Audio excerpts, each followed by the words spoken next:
Mastah D-baters. We get different. Mark, Nick, and Cody. Let's go. John in the corner, all gas. Mark got a stat and a laugh. Nick break it down real clean. Cody come through with the heat. Hot takes on the table. Every week we label the champ. Crowd lean in when it gets wild. Hands up, you know we amp. Talk that talk. Bring that flame. Four big voices. Say the name. Mastah D-baters. We get different. Mastah D-baters. We stay lit. John, Mark, Nick, Cody. Run that room. Join the debate. Feel that boom. Mastah D-baters. All right, good evening. It's Tuesday, you know what that means. It's time for the #1 debate show in the land. Welcome to Mastah D-baters. YouTube and on Twitch. I'm John. That's Mark. Yeah. Nick Frisbee here. Cody's in the building. Odell Beckham look crazy up there. And we got a special guest in the building. This has been a long overdue. Fuck out of here, Odell Beckham. Here we go already. We got my brother Fat in the building as we gonna preview this AFC NFC North episode of Mastah D-baters, and then we gonna have the ultimate Detroit's division. Oh, here we go. Now Mark trying to be funny. Here we go. It is a division. We ain't beat them in 2 years. But we got a lot to talk about tonight. Obviously, AFC, NFC North. We're gonna talk a little about the Pro Football Hall of Fame, and some NBA schedule release dropped today. So let's go ahead and get into. We'll get into some of these topics, and then Cody, in fact, gonna have I cannot wait to see this debate on one Christian Laettner. This is going to be. Oh, that's what we debating? We're gonna talk about that. We doing North, and we letting you and Cody go one-on-one on this Christian Laettner. We letting you. This is them. This is them like trying to stir the pot. So Yeah, it ain't gonna take long. Because you really don't have a debate. 400 over 4 points in the NCAA tournament is what I got. No, you don't have a debate. All right, let's go. We can get there. We'll get there. But let's Go ahead, Sean. Okay. So let's start today. We have some news today. The NBA released the opening week schedule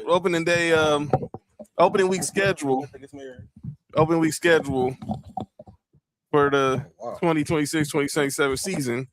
So we got some games we want to discuss that are going to be let's start off with opening week. There's opening week right there for y'all. Oh, he opened against the Knicks. So we're gonna have a game in the middle of the day while we probably some of us are at work on lunch. We're gonna have the season opening at 3 Eastern, noon Pacific on NBC. 12 or shit. We got the Pistons facing the Celtics in Detroit, but obviously the main event will be the doubleheader in prime time, ring night in the Garden, as the Knicks will host LeBron, Jaylen Brown, and the noon look Philadelphia 76ers. And then in the nightcap, it's going to be the rematch of the Western Conference Finals between the OKC Thunder and the San Antonio Spurs. Then Wednesday on ESPN, doubleheader, Giannis makes his debut with the Heat against the Timberwolves, as LaMelo Ball makes his debut with the Timberwolves. We got Timberwolves versus Heat. I forgot he went to the Heat. And then we got Luka versus Steph when the Warriors come to LA to face the Lakers. Thursday, the 22nd, LeBron, the Sixers make their home debut against the Cavs, followed by Nuggets and the Thunder. Give me this shit with the Packers on the cover of it. And then on that Friday night, we got the Knicks versus the Celtics in Boston. And then we got the Rockets versus the Spurs. And that game is going to happen at the Moody Center, which is where if I'm not mistaken, that's where the University of Texas play, right, Cody? I believe so. Yeah. Yeah. So that's going to happen in Austin, and then they announced the schedule for Christmas. We start off with a finals rematch as the Spurs head to the Garden to face the Knicks. Then we got the Heat versus the Celtics. Then LeBron returns to LA as the Sixers take on the Lakers. That was going to be the Christmas Day game. Then we got Thunder and the Timberwolves. Hey, you know what? I got a strong feeling the Lakers fans gonna boo LeBron. They are. And then is Bronny gonna play? I said it's the first time a son and a father and a son have played each other ever. First time father and son face off on Christmas, and then we'll have the Nuggets and the Warriors. But that's the Christmas Day schedule. But man, look what our Christmas looks like as sports fans. All right, so you look at. That's before Barry Sanders. So this is how the Christmas Day looks as fans. We start off with Knicks Spurs on ESPN ABC. Then on Netflix, we have the Thunder. I mean, we have the Fats Bears against the Packers on Netflix. Yeah. And then back on ESPN ABC, we have the Heat and Celtics. And then on Netflix, this is just cruelty. Won't be at work that day. It'll be my Broncos versus Mark's Bills on Christmas. What day is Christmas on this year? It's on a Saturday. No, I'm saying it's either on Friday or Saturday. Wait a minute, what time is that Bear Packer game? 10 o'clock our time. Oh yeah, I ain't going to work. All right. 10 a.m. our time. So then Friday. Christmas on Friday. Christmas on Friday. Cool. Yeah. So then I'm not going to work that night either. I'm already off, so I'm good. I'll be off that day. I'll work half the day. Me too, Cody. I hear you. I'm for sure working the night before though, because that's triple pay. And then Lakers, Sixers on ESPN ABC. Then Timberwolves, Thunder on ESPN ABC. Then on Fox, it's the rematch in the NFC Championship between the Seahawks and the Rams. And then in the nightcap on ESPN ABC, it's going to be Thunder and the Warriors and the Nuggets. Out of all these games, I already know where my bias is. I think I know where Fat's bias is. I know where Mark's bias is. So Cody, none of your teams are playing this year. Usually the last couple, you've had the Texans play on Christmas. Texans have been playing Christmas. They've been playing Christmas the last couple of years. What games out on this slate overall you looking forward to seeing? I mean, of course, the football in general, but by then, either we'll know for sure which one of the quarterbacks is better in a NFC North for sure by then. Which I know now. To Fat's credit, I think his quarterback's better than the other one. How about say I know his quarterback better now. I don't need to wait till and with his fucking jump passes on Madden 27. If anybody saw that video that I sent, and then for sure, I mean, anybody that's a football fan will want to watch the last two for sure. But basketball in general, man, I will probably have the Knicks and the Spurs on in the background, and then I look forward to watching Ant Edwards play. And then I mean, I guess you have to say the 76ers and the Lakers because of LeBron. It's just going to look weird to me. I don't know. LeBron in blue is going to look weird. That's not like it. That's not like navy blue. It's going to look weird to me. For me, of course, I'm outside the obvious. Outside of two obvious. The Laker 76er game is I think it'll be a good game. But I want to see that Thunder and Minnesota Timberwolves game. If everybody's still healthy, I like to see that matchup. Anything with football, y'all know me. Anything with football, that Bears Packers is always usually a good game. That's at the crib too. Yeah. So and we bringing out the city jersey. Yeah. Yeah. Y'all got the city jersey this year? Yeah. Oh, it's the AFC and NFC North. I don't know. I don't know if it's the whole division, but who got the? We didn't do it last year, so we did last year. That's what I'm saying. Yeah. So they doing one division every year. Who got it this year? Is it y'all? I know it's us because we wearing them for that game. The rivalry ones. Yeah, because we're getting a rivalry jersey this year. Nobody knows what it is yet. And so it's the NFC North and the AFC South. Maybe because last year it was. Oh yeah, that could because last year it was us. It was AFC East and the NFC West. Because they're gonna debut them on August 26th. You'll see what the jerseys look like. Yeah. Hopefully they do the polar bears, but all white. But That would be dope. We got a new jersey too. Yeah, it's NFC. It's NFC North and AFC South. So yeah. I know the Packers shit trash. Hey, I don't know, Cody. Y'all red jerseys, absolute fire. That's my favorite. I wish that we would run the red helmets all the time, but that all Texas uniform is hard. But I've seen multiple takes about like it could be space themed, and it might be like moon color gray with the Houston blue in it. But a lot of people saying it's going to be the Houston blue just to piss off Tennessee. Oh, like the Oiler colors. Yeah, and they're gonna run that. They're gonna run something like that, and then run the H-Town helmets that we already have with the dark blue with the I can see that with the H on it. So I don't know. I can see that. But I want a white helmet. I want a white helmet is what I want. I want a red helmet. We have the red helmet, but I want a white helmet.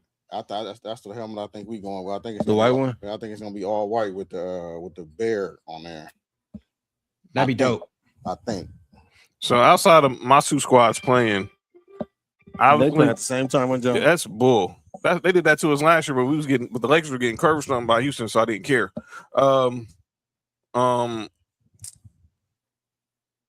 This is gonna be the first matchup of the Rams.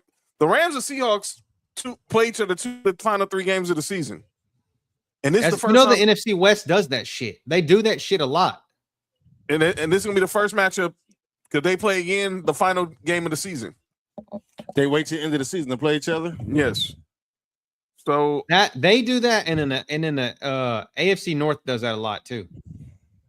I don't think Seattle gonna be as good. I don't think so neither. I don't think they. I mean, I think they're gonna be a. Oh, you got. Game, but you ain't. I'll tell you up here. So yeah, that. Don't be surprised if they had a rookie of the year. Though. I was just about to tell you something about that on Madden. That shit hard. Go ahead though. Yeah, but that's how it's going down with with the Christmas Day schedule. I know we're gonna take fat off of this next topic. We gotta talk about white privilege. White privilege, huh? White privilege, huh? I know Cody been wanting to get his shit off about this too. What happened now? Hey man, my bad, Cody. I'm gonna give you the space for the floor, but no, it's okay. She went at Emmanuel Acho. Yeah, I saw it. I'm like, you said it was a bunch of nothing that was said. Because she said it wasn't about that, but what was it about then? You put it right after you got kicked out the game. So if you don't know what we're talking about, Dejanay Carrington from the Chicago Sky, she got ejected on Saturday after getting called for a flagrant 2 on Sophie Cunningham, which it was a flagrant 2. And what ticked me off about this, well, we'll show y'all the play. We'll show y'all the play, but it was obviously if you saw it been a flagrant 3. If y'all saw the play, clearly everybody knows this play was not a basketball play. It was not a basketball play, and I don't want to hear that crap from Andrea Carter. We're saying, well, she does this a lot in other. She's known for chasing down blocks. She didn't chase that. There was no play on the ball on this play. This is the play, and the funny part was Sophie Cunningham still made the layup. Face coming down, trying to prevent the layup, but that is just a hard hit. That's definitely going to be upgraded, I think, to a flagrant. Can't see her, John. I think. I'm sorry. Picture's still up there. There is take that off. wind up. There is follow through. There's potential for injury. Sophie Cunningham in a vulnerable position in the air. Wow. Yeah. Take that foul and go to the.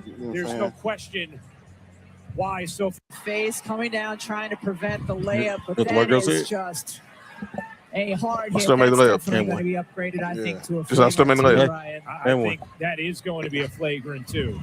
There is wind up. There is follow through. There's potential for injury. Without Sophie Cunningham in a vulnerable position in the air. She had no chance of getting that block. It wasn't even a chance of getting that block. So then Dejanay Carrington goes on her Instagram because she needs to feel the need to defend her comment on what white privilege meant.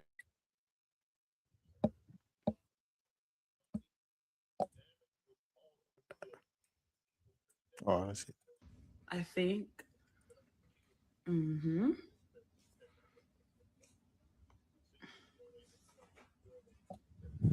Oh, we want to know, are you watching Indiana? Oh, am I in Indiana? No. I'm in CT, but I will be tuned in. What? I will be tuned in an hour. Oh my gosh.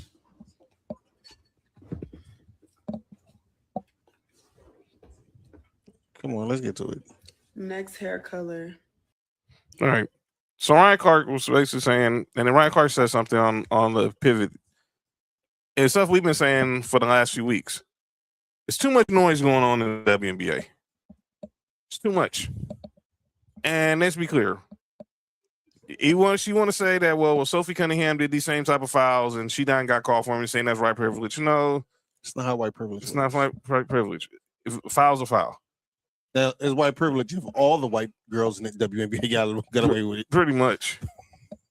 Pretty much. What are we talking about? Like, no, you basically you McKelder. You basically Kevin McKelder.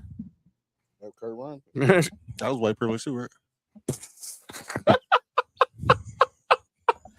That's insane. I ain't gonna lie. I hated it right too. Still do to this day. Yeah, no, I to me, it's just, and I hate to do this, but it just seems like it's a lack of accountability, man. It is. At the end of the day, man, a simple, my bad, I apologize. You even got to say it was lapse in judgment. She could have, it just turned out the wrong way. However it is, anything other than white privilege, to me, seemed like, it was tone deaf. It was tone deaf. Straight lack of awareness. Straight total lack of awareness. There's too many people not knowing how to read the room, it seemed like. That's it. But yeah, I wanted to talk about that. All I heard when I saw it was ring bell and dun dun dun, like fucking JBL's theme song, dude. Because that was a clothesline from hell from behind. Like literally, it's what I fucking saw. I mean, that was. She just clotheslined her. I mean, she'd have done that on anybody. She'd have done that on Aja Wilson. That she should have got a fucking technical for that. Like seriously, like who fucking cares, dude? You just clothesline the shit out of her. She just happened to be the most talked about white girl on the floor right now. Like, it is what it is. Like, you fucking clotheslined her. And there's a lot of people that just don't like the Indiana Fever at this moment, especially. Exactly. They're a very polarizing team. Yeah. Yeah. For a multitude of reasons. For two of them, especially for two of them. And it's funny because the best player on the team is not neither one of them. Let's go figure. But that's all they focus on is them two. Mm-hmm. It's just a multitude of reasons, and that's the reason. I mean, it is what it is. We got Fat here, so I wanted to get his thoughts on this. I don't ask Fat nothing about WNBA. No, it's not this. Oh, I'm getting tired of this. What's the NBA waiting on with Kawhi, dog? I don't know, man. I don't know. I think they turn Fat up. He's really low. Push the mic up right here. There you go. I don't think nothing gonna happen. I don't think nothing gonna happen out of that, honestly. Because I mean, Steve Ballmer got enough money to make that go away, so I don't think nothing's gonna happen out of that. I think it's just a bunch of smoke, and when it all clears, Kawhi ain't gonna be. I don't think he's gonna be like suspended 2 years or nothing like that. I don't think nothing's gonna come out of it, honestly. I think it's just a whole lot of smoke right now. Cody, we talked about this off air for multiple reasons. Well, you know how we were just talking about white privilege? Well, Steve Ballmer, yeah, he's gonna be like, how much? What do I need to do, or how much do I need to send to make this go away? Mm-hmm. So, that's it. Because when you paper it up like that, that's a different kind of gangster. It is. I can attest because there's a few things that we can talk about off air that I'm seeing lately, and it's money talks and shit walks. You know what I mean? So it come down to, I mean, that's why you ain't. Well, Kawhi really don't say much, no way. But that's when that Kawhi don't look like he tripping. Steve Ballmer, he don't look like he really tripping on it like that. But I mean, but you never know. I mean, They got to It's do all that. going to come. It all going to come down to if Adam Silver wants to like prove a point. If that makes any sense, like Pablo gotta relax. Pablo Torres, who Mark is referring to. I ain't gonna lie, I still hate to see him leave the Clippers though, man. Are you cool with the trade? I mean, I get why we did it. You know what I'm saying? We had to move on eventually, but we got them draft picks, some of them draft picks back that we lost. But I just hate to see. I don't know, man. Kawhi was like my favorite player, so I hate to see him leave the Clippers. But it just had bad luck. It had that Clipper luck. Ouch. Had that Clipper luck. It went from Blake and CP to PG and Kawhi. All right. Just wanted to get his thoughts on that. Let's go over to the weekend. Big weekend in football. The Pro Football Hall of Fame enshrinement ceremony went down in Canton. Oh, I got a question. I'm glad Fat here and Cody here. All right, we got two. Well, John, you're always here. That's why I mentioned you. But okay, you got two football people here. So this was the Pro Football Hall of Fame class of 2026. Drew Brees, Roger Craig, Larry Fitzgerald, Luke Kuechly, Adam Vinatieri. All gave some good speeches. All deserving, by the way. All deserved to get in there. Awesome. Yo, relax, Mark. And has some good highlights from each speech. We want to play some of them. That's the one I was about to ask y'all before John played. That's Larry Fitzgerald, right? Yeah. Fat.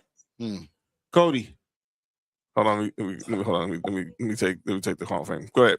Cody and Fat and John. Yeah. Who y'all think had the best hands out of Larry Fitzgerald and Chris Carter? Oh God. Oh. Dang it. Matt, you setting this shit up. You said because you know the answer, Mark. You know what I'm gonna say. What's up, Stan? I hate you. I hate you. I already know what Cody's answer is. I already know Cody's answer. So you really just wanted to know from me, in fact, because you already knew Cody's answer was Fitz. I seen that's my division with Chris Carter. I seen that twice a year. I'm gonna say this, I'm not gonna disagree. Like I'm gonna say this: Larry Fitzgerald got more tackles than drops. That's crazy. That's yes. That's crazy. When I heard that, they said that even in his Hall of Fame video. I was like, "Come on, man!" That's crazy. And you go look at the stats. I remember seeing that somewhere too. They said he had more tackles. He had more tackles than drops. But both he played special teams because he played special teams early on. And that's the thing, though, dog. Both of them hands was like, okay, I answer that like this. Was Chris Carter? What up, Sam? Sam, what up with it? We still praying for you, bro. That's right. Was Chris Carter hands like that in Philadelphia? We would never know because Buddy Ryan cut him. But he was there. He was good. He was good in Philly. But I didn't hear about him dropping any passes when he was with the Eagles. I think his hands always crazy. Been like I can't even think that Chris. I can't believe in my head that Chris Carter was a supplemental draft pick too. So you know what's crazy? Wild. You know what's crazy? It's kind of crazy to say. Both of them Larry Fitzgerald having more tackles than drops, bro. And he played what 20 years? And he a wide receiver, like. And you got to think about it. And he played with some. That's when you could go. He would go across the middle. He didn't have a good quarterback all them years neither. So some of them tackles, they showed his quarterbacks. I thought about it. Oh, you don't have to answer that. I heard. But it's like my all-time list. I got Chris Carter ahead of Larry Fitzgerald, so it's hard to. I mean, I'm just speaking on specifically hands. I'm gonna go Chris Carter. I'm about that. Me too. I'm not mad at it either. That's not. But that's a good question. That's a damn. If somebody said Larry Fitzgerald, I'm not gonna argue mad at it because I've seen Larry Fitzgerald from Pitt to Arizona. Listen, I asked y'all a question. I asked y'all that question without no answer because I still don't know who I would say. Hey, you know what's crazy? If you go back and look at his senior year at Pitt, he can make a case he should have won the Heisman. Mm-hmm. I remember. Yeah, for sure. I think he was hoed. Yeah, he can make a case he should have won the Heisman. I mean, he wasn't hoed like Rocket Ismail was, but whatever. Here we go. It was like Peter Ward. Let the bias sleep. Let the bias sleep. Peter Ward, my boy, but he did that to himself. Yeah, no, he was. At Florida State, he was nice though, dog. Yeah, Florida State. Peter Ward was up. Peter Ward wins the Heisman if you don't get caught in that clothing scandal. Yeah, Peter Ward was on a whole nother level at Florida State. He was, and then he showed it in the national championship game. He went crazy in that. He was like Michael Vick is the second best player on this field. He really did. He said it's not close, really. It really ain't. Think about it. It really ain't. And he was the best player on the field the year before that when they lost to Tennessee. It's just Chris Winkie was hurt. Otherwise we'd have smashed Tennessee too. Yeah. I mean, who knows? Chris Winkie had back problems at 37. He did, I mean, that's how old he was when he was at Florida State, right? It was 28 when he was at Florida State. Same difference. Didn't he get drafted for baseball? Yeah. Yeah. So yeah, he was old. He was like 26 when he got it. Yeah. But if he plays in that national championship game, there's no way Tennessee wins. So I'm gonna play some of the highlights from the Hall of Fame of their speeches. Here's Larry Fitzgerald telling the story. Someone asked him, what did he learn being around Randy Moss? Another player who changed my life was Randy Moss. People ask me all the time what I learned from Randy Moss, and my answer is always the same. I learned nothing. Because there was nothing I could do like him on the football field. They call him the freak for a reason. But what I did learn from Moss is about generosity. He gave me his clothes. He gave me his size 14 shoes. He came to my high school games. He let me use his car. And he even surprised me with the knock for the Hall of Fame. Randy, being acknowledged by you, someone bigger than life, it meant the world to me. And I'm happy. I'm so happy you're healthy, brother. Another player who changed my life. Yeah, so that was Randy Moss. That was right before he addressed Chris Carter about who had the best hands. Both of them hands was cold.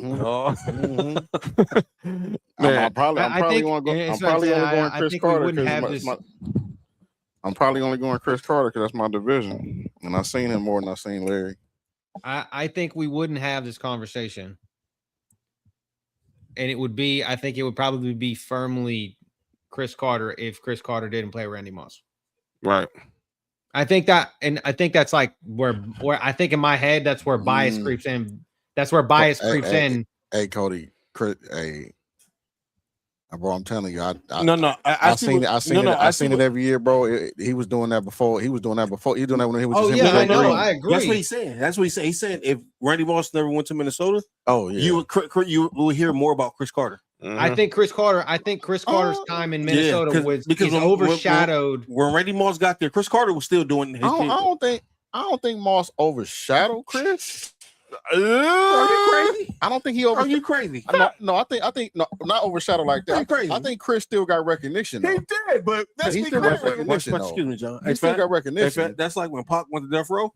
They forgot about Snoop. And Snoop became Scottie Pippen. Yes. And Snoop became Chris Carter. Right. Yes. Right. That's exactly that's the point making. Nah, but the only difference was Chris Carter kept producing. Exactly. That is true. Snoop gave you dog father. That's right. Chris Carter still was giving you 1,000. He was still giving you 1,000 yards. He was still getting his numbers. It was just Randy. Oh, and I got somebody calling out names too. Yeah, Speaking of receivers, Randy. I got that audio. I already know where you're going because he fucking retarded. We can't say that word. I know you talking about. I got it there for you, so I'll let you have it. Oh, I got my calling out names. I sent it in the group chat the other day. I think I sent it in the group chat. Is it the same thing? Well, I'm trying to remember what was it, Coach? The white girl saying talking about Jalen Hurts and Lamar Jackson. Yeah, you did. I got you. You heard what Sean McCoy said? Yeah, we don't talk about that. But here's Luke Kuechly. You took AB over Jay Ray. It's stupid. Man, get up off of here, man. So here's Luke Kuechly's speech. He talks about that's your homie, man. I get learning early from teammates like John Beeson and Thomas Davis. When I arrived in Carolina, that standard was held by John Beeson and Thomas Davis and was learned from Shout our to Georgia, GM, Dan Morgan, sitting right in front here. His son at Notre Dame. John Beeson? I couldn't have asked for a better person to start my playing career than next to Thomas. Larry Fitz is too. Taught me about effort, toughness, competitiveness, and most of all, having joy in the game of football. That joy can never be taken away, and it helps you find a path forward when this game challenges you. When I arrived in Carolina, that standard was held by... shout out there. This one's going to obviously take us on a little bit of an emotional one. You know something funny about you know a funny quick I got a question for y'all about Luke Kuechly. Go ahead. No. What about Luke Kuechly? Who better, him or Patrick Willis? Oh, Patrick Willis. That easy? No, it's not that easy. It's not that easy. But I will probably still lean towards Patrick Willis. I'll still lean towards Patrick Willis. You saying Kuechly? I'm just saying. I agree with that on this one. I'm gonna tell you a quick story. I'll tell you a quick story. I went to law school. When I was in law school, one of my friends, he went to Boston College, and he was a safety for Boston College or corner for Boston College when Luke Kuechly got there. They said he told me that they thought Luke Kuechly was awful when he got to Boston College. That he was awful. He was terrible, and to this day I want to be like, oh boy, that said Luke Kuechly was awful. It's forgotten about. And Luke Kuechly's in the fucking Hall of Fame, at the same age as me. And I'm like, that's crazy. He's almost been out of the league for years than he was in the league. Think about that. Ooh. He only played for 8 seasons. 8 seasons. And got into the He was all pro every year except for his last year. Yeah, that's crazy. So there's your argument about him versus Patrick Willis. I know. I still got Patrick Willis. He better than Urlacher? No. You ain't finna get fat to say that. Come on now, it's levels. You ain't finna get fat to say that. It's levels now. I mean, I like Luke Kuechly and everything, and I get both of them white and everything like that. Calm down. Now. Better than Lance Briggs? Yeah, he better than Lance Briggs. Okay, just make sure. Yeah, he better than Lance Briggs. Lance Briggs, Lance Briggs was good though. Yeah, he borderline. Was he better than Singletary? Hell no. Come on, John. Come on, John Pepsi spiked. Talking about better than Singletary. Better than Singletary. Man, come on. But he's no Urlacher, Patrick Willis, or Ray Lewis. Look, he close to Patrick Willis. He could cover better than at least 2 of them. Ray Lewis and Patrick Willis. Definitely cover better than Ray Lewis and Patrick Willis. That's what I'm saying. He was a better coverage linebacker than both of them. He wasn't better than Urlacher though. Not in that. Definitely not. Urlacher was a safety. That's all I'm about to say. Urlacher was a safety in college. Yeah, he was a safety in college. Yeah. So I'm gonna and he.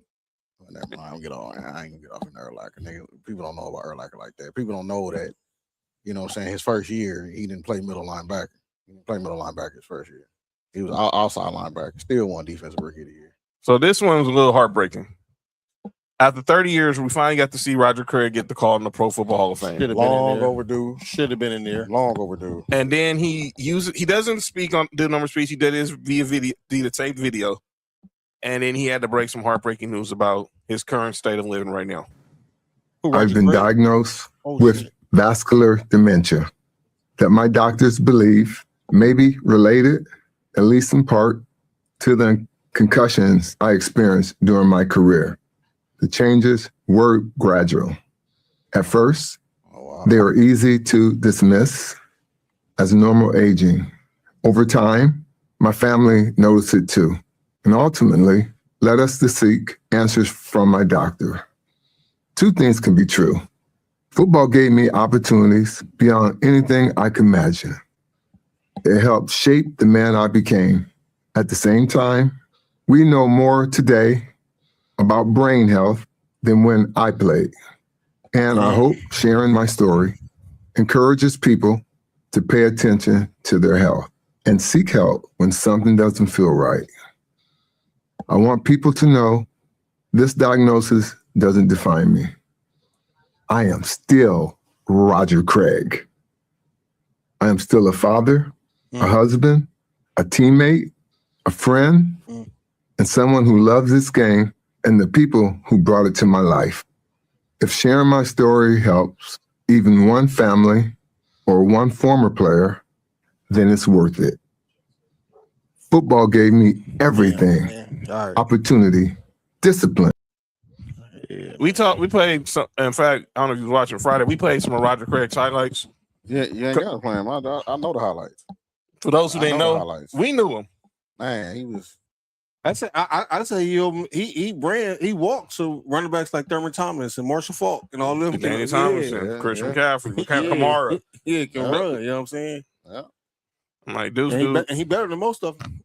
Dude has 100. This dude had 1,000 yards rushing, receiving, and like they was talking about it in the speech. How Bill Walsh knew perfect West Coast running back that he was, and I heard Jamie. They had what's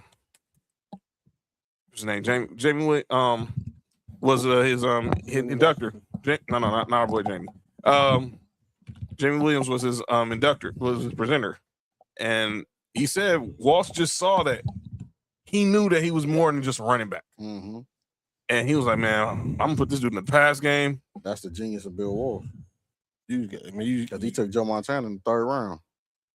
You just gotta give him the ball, man. Yeah. That's one of the players. You just gotta give him the ball.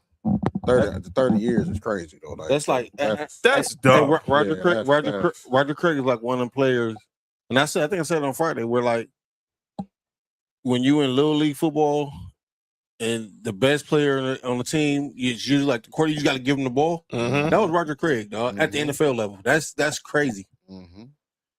That's exactly who he was.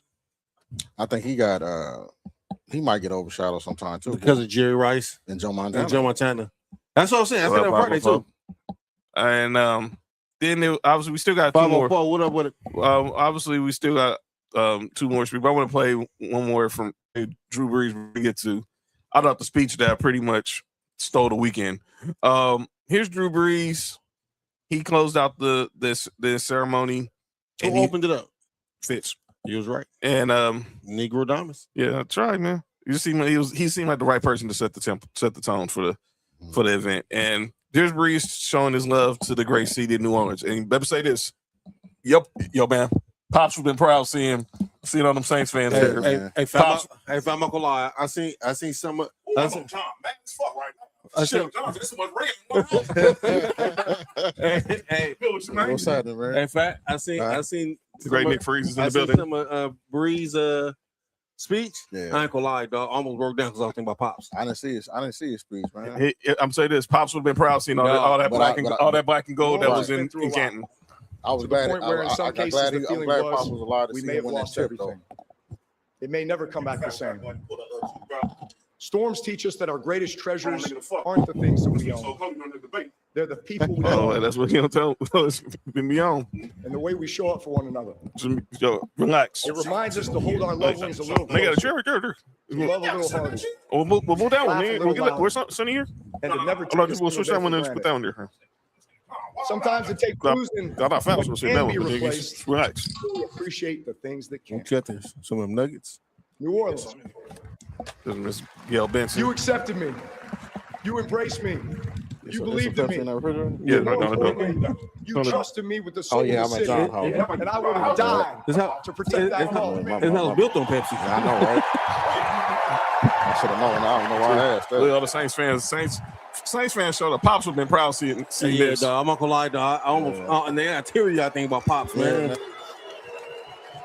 For those who don't know, our boy Fat. We know what's crazy. Drew Brees, bro. I remember when Drew Brees came to when he got to the Saints, bro. Yeah, I remember that. I remember when he got to him, bro. He changed that whole city, like immediately, bro. Like he, man. Everybody was. Just think about it. All it took was a doctor in Miami saying that his shoulder was done. His shoulder was done, and he didn't. And he ended up there. Well, this Pepsi almost done. What you mean, man? He would have been there with Ronnie Brown and the second best quarterback that played there. Hey, man, you know what's crazy? I was thinking that all these teams that had multiple quarterbacks throughout their history and how my team struggled to get a quarterback. The Chargers basically replaced Brees with Phillip Rivers. And then they get Justin Herbert. Then get Justin Herbert. Hey, no, nigga, look. Nigga, the Raiders always get somebody throwaway quarterback to do something. That's the only crazy. Quarterback we bred was Carr. And then you get, we didn't give him shit.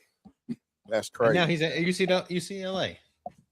And I saw that. And if you being real, if Phillip Rivers would have went there, Eli Manning would have went there. Exactly. They don't good regardless. Well, Eli Manning. They make the right choice. Well, yeah, exactly. And Crowder could have played with Drew Brees. Well, hey man, you know think about this. They'd have replaced Joey Harrington with Drew Brees. Ronnie Brown, Marty Booker, Chris Chambers, Randy McMichael. Shout out Georgia. Hey, you know what's crazy? You know what I found out watching the show on Friday? I did not know. Or did I find out on the show or on Instagram? What's that? We passed on Luke Kuechly. Yeah. Wait, who's on draft that year instead? I got to go back and look. That was 2012. 2012 or 2013? No, We passed on Luke Kuechly. We would have had Kuechly linebacker, Kuechly, Urlacher, and Briggs would have been our linebacking core. Oh, that would have been nasty. Well, here we go again. That nigga. Whoa, did you say? That crew would have been nasty. Nigga. Come on, bro. And that would have added to y'all shit. 2012. He was drafted in 2012. Come on, bro. No, 2012 NFL draft. Come on, man. Yeah, it was a 2012 draft. That's when Kuechly went. Because they got Cam in 2011. Yes, y'all. You passed on Andrew Luck, or actually no, because you didn't pass on him because Luke Kuechly was already gone. Luke Kuechly was gone at 9. He was. He was gone at 9. He was already gone. So after that, it was Stephon Gilmore, Dontari Poe. Let's see. Obviously, it was Luck. Huh? Did y'all have Peppers on that time? You passed on Donta Hightower. No. Peppers. No, I think that was Alex Brown, Tommy Harris. When did y'all sign Julius Peppers? What the fuck? 2000. That might have been like 3-4 years after that when we got Julius Peppers. But then he. They still would have had Julius Peppers. Luke Kuechly.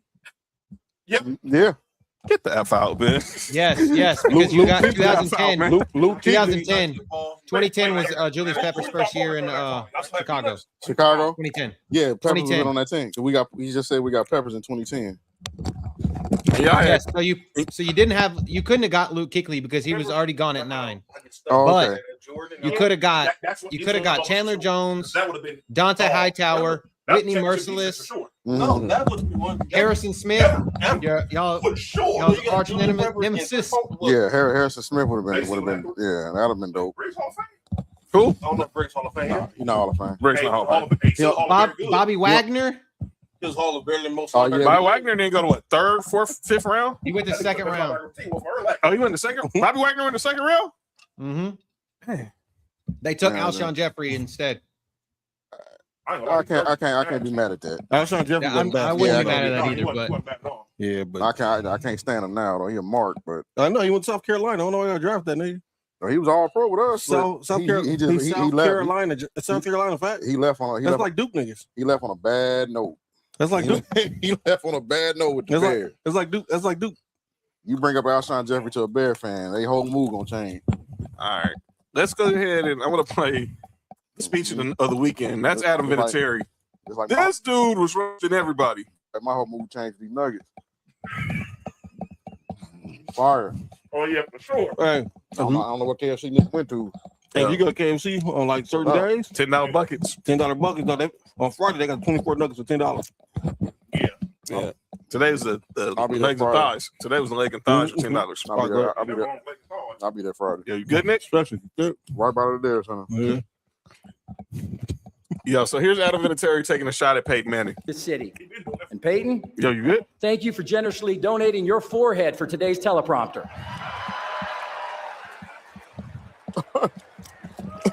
That's funny. A gigantic forehead means a big brain, and your football IQ is unmatched, buddy. The way you managed the offense, the team, everything in the entire organization was incredible. Your leadership led this team to greatness. Most people know Peyton for his football mind, but I was lucky enough to know the person behind the helmet. He's a great teammate, a great friend, and someone who truly cared about everyone in the locker room. Another team that replaced one I'm quarterback. thankful our paths crossed. I'm proud of everything we accomplished together. The city.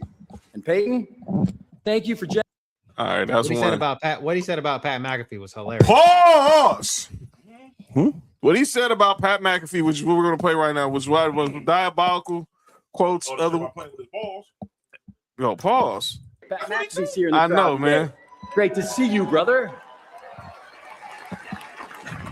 The only person who enjoyed holding my balls more than my wife.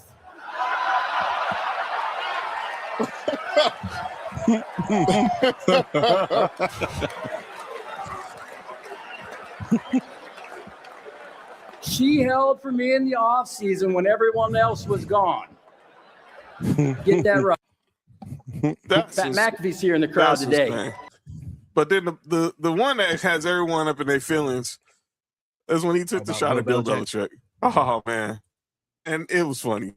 Belichick just got to take these jokes. You know, he should have been there getting inducted too, but he got to take these jokes. I would repeat those last few statements about Coach Bill Belichick as well. Thank you for demanding excellence every single day. Your preparation, discipline, and attention to detail shaped far more than my football career. Unfortunately, Bill couldn't make it here today. There's a lot going on at UNC right now. He may be on a recruiting trip right now looking for the next Lawrence Taylor. I thought it was because training camp had already started, but in truth, it's because he's judging his girlfriend's cheerleading competition. Fucking minute there, Brian, folks. That was hilarious. All jokes aside, in my opinion, Bill is the greatest. Greatest coach. I would. He's the greatest coach. Okay. So let's go ahead and look ahead to 2027. So we have a loaded. Hey, John, before you look at that, is my boy in the Hall of Fame? Who's that? Who? Ricky Waters. No. No. No. Okay. I can tell you. What they say every time they bring his name up? For who? For what? For what?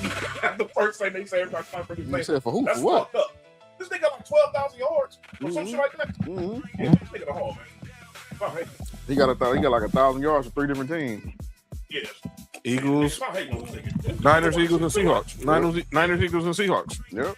So here are the guys who are going to be notably eligible for 2027. Adrian Peterson. Yep. Automatic. Gronk. Yep. Automatic. Richard Sherman. No. Hey, second ballot. Big Ben. No. No. Not first. Not first ballot. Cam. Not first ballot. Cam, no ballot. Andrew Whitworth. Yeah, maybe. I can see that. That nigga's he was very good. Remember, niggas was talking shit, talking about he was washed when he left Bengals. Yeah, he was went the over there. Rams had a Hall of Fame. He was all pro the whole time he was there. Yeah, they had a Hall of Fame career there. Basically, Gerald McCoy. No. And then this one's going to be what that's everyone going to debate. Antonio Brown. It's hate though. If it's football wise, yeah. Yeah, that's what I'm saying. It's gonna be politics. Look, if Ricky Waters ain't in, my nigga. If it's football, it's definitely politics involved. If it's football wise, AB should be in. Without a doubt. Yeah, AB had to. But he wouldn't get in first ballot no matter what. Receivers don't get in first ballot Hall of Fame. Nah. So Ryan, then Jerry Rice was the only one, right? Jerry Rice, Steve Largent, okay, and Steve Largent. Wait, didn't Larry get first time? Now Larry, now Larry, and Moss, and Moss. And Moss. Yeah. Him and Moss had a Hall of Fame jacket after the 4 touchdown game against the Cowboys. Honestly, no, he didn't. No way, Slim. He had a Hall of Fame jacket. No way. No way. Richard Sherman is not automatically in the Hall of Fame. No. I don't think Richard Sherman's automatically. No, I don't think so. No. Sam said he is. I'm telling Sam no. There's no way.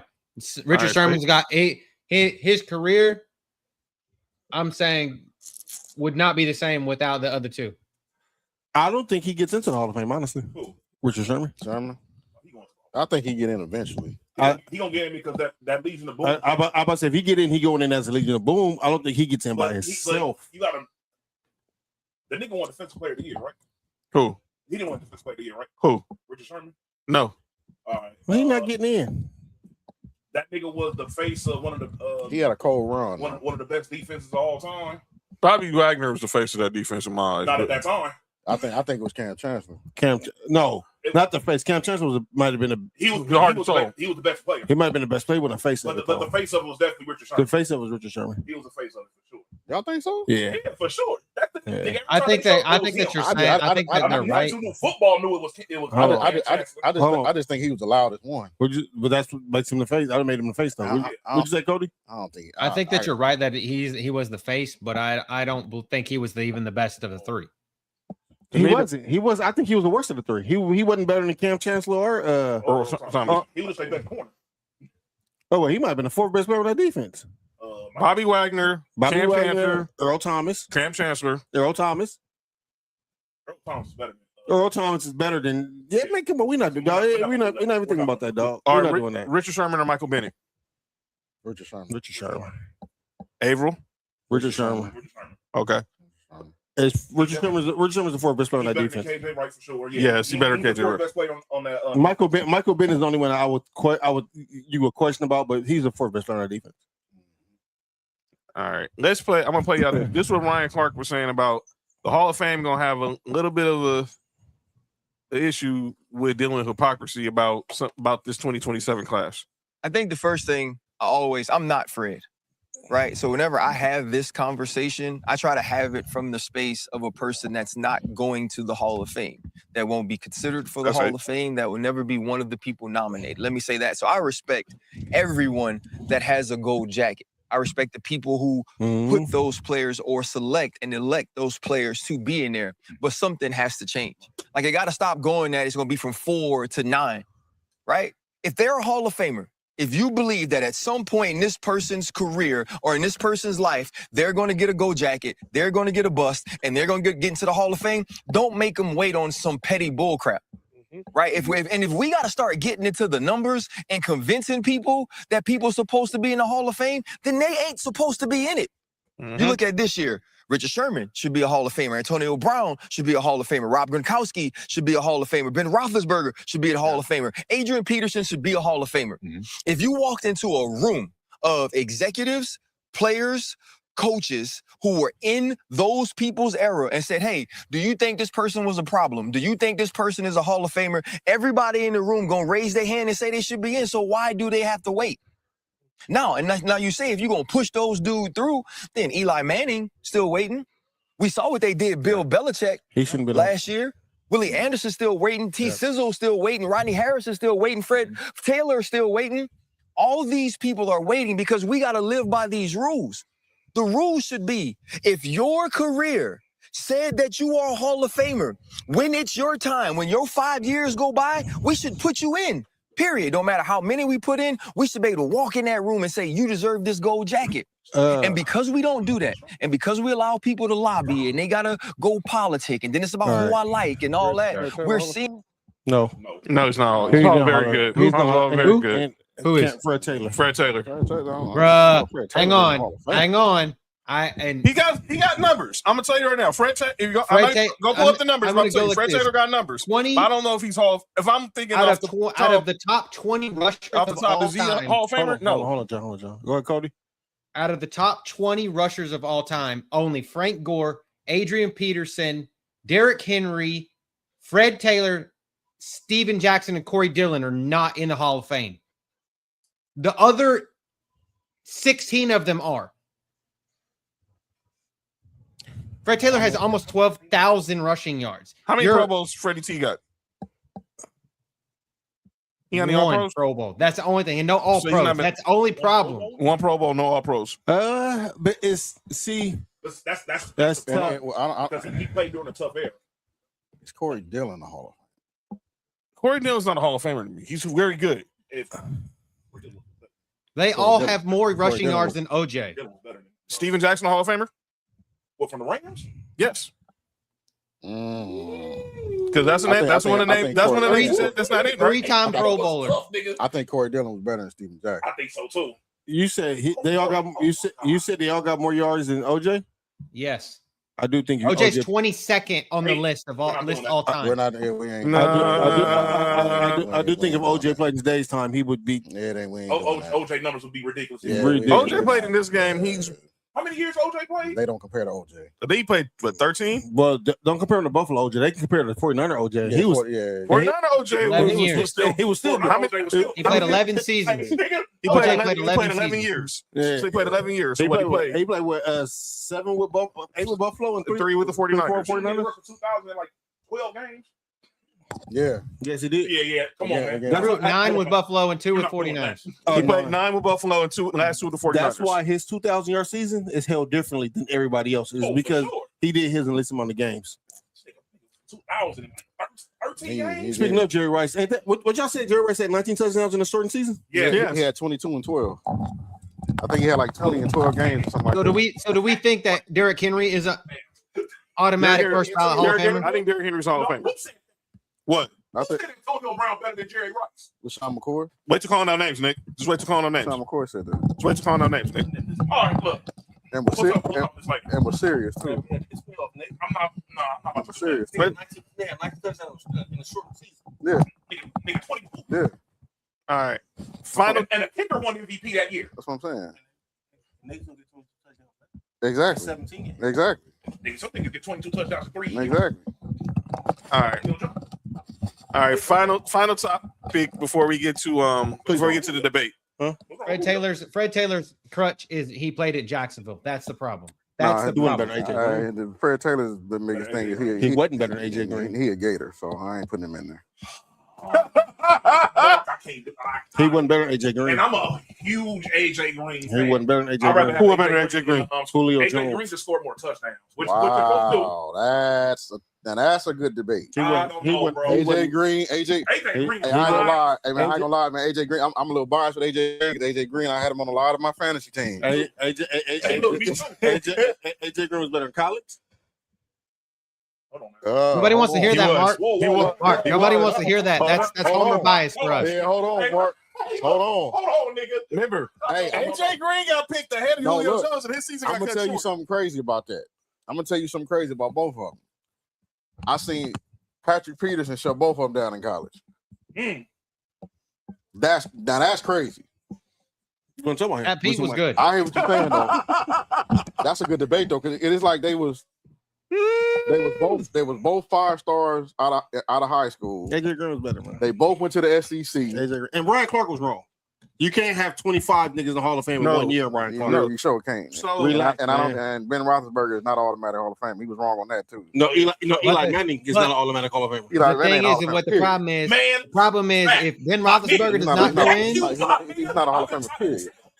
He's not a just because he beat Brady, I mean he a Hall of Famer. Nigga, this nigga got damn as many interceptions and touchdowns. Come on, bro, come on, man. This nigga had 20. Led the league in interception like what 4 years or something like that. Had 20 plus interceptions for like 4 straight years. Like knock it off. Talking about Roethlisberger. 117. Hey Nick.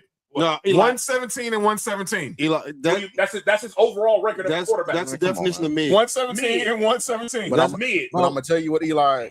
His last name. Now I'm gonna tell you his defense though. His last name. His defense. If Joe Namath is in, Eli should get in. Joe Namath should be in. Exactly. But we know why Joe Namath got in. Exactly. It was politics behind it. Yeah, it was. Yeah. He predicted the game, and that was a big game in the history of football. Yep. Well, he played for the Jets. He shouldn't have been anyway. Well, the thing is, but I agree, he shouldn't be in the Hall of Fame. He came. If Roethlisberger don't get in next year, Roethlisberger doesn't get in next year, it's going to be at least 2 years before he gets in. Because he's not getting in with Brady. Brady's going in at 28. No quarterback is going in with Brady. Brady shouldn't be first ballot either. It was made to go first ballot. Excuse me, Nick. Belichick Shouldn't go first ballot. Belichick first ballot. Excuse me, Nick. If you go politics all the way. I dare the voters keep Brady out.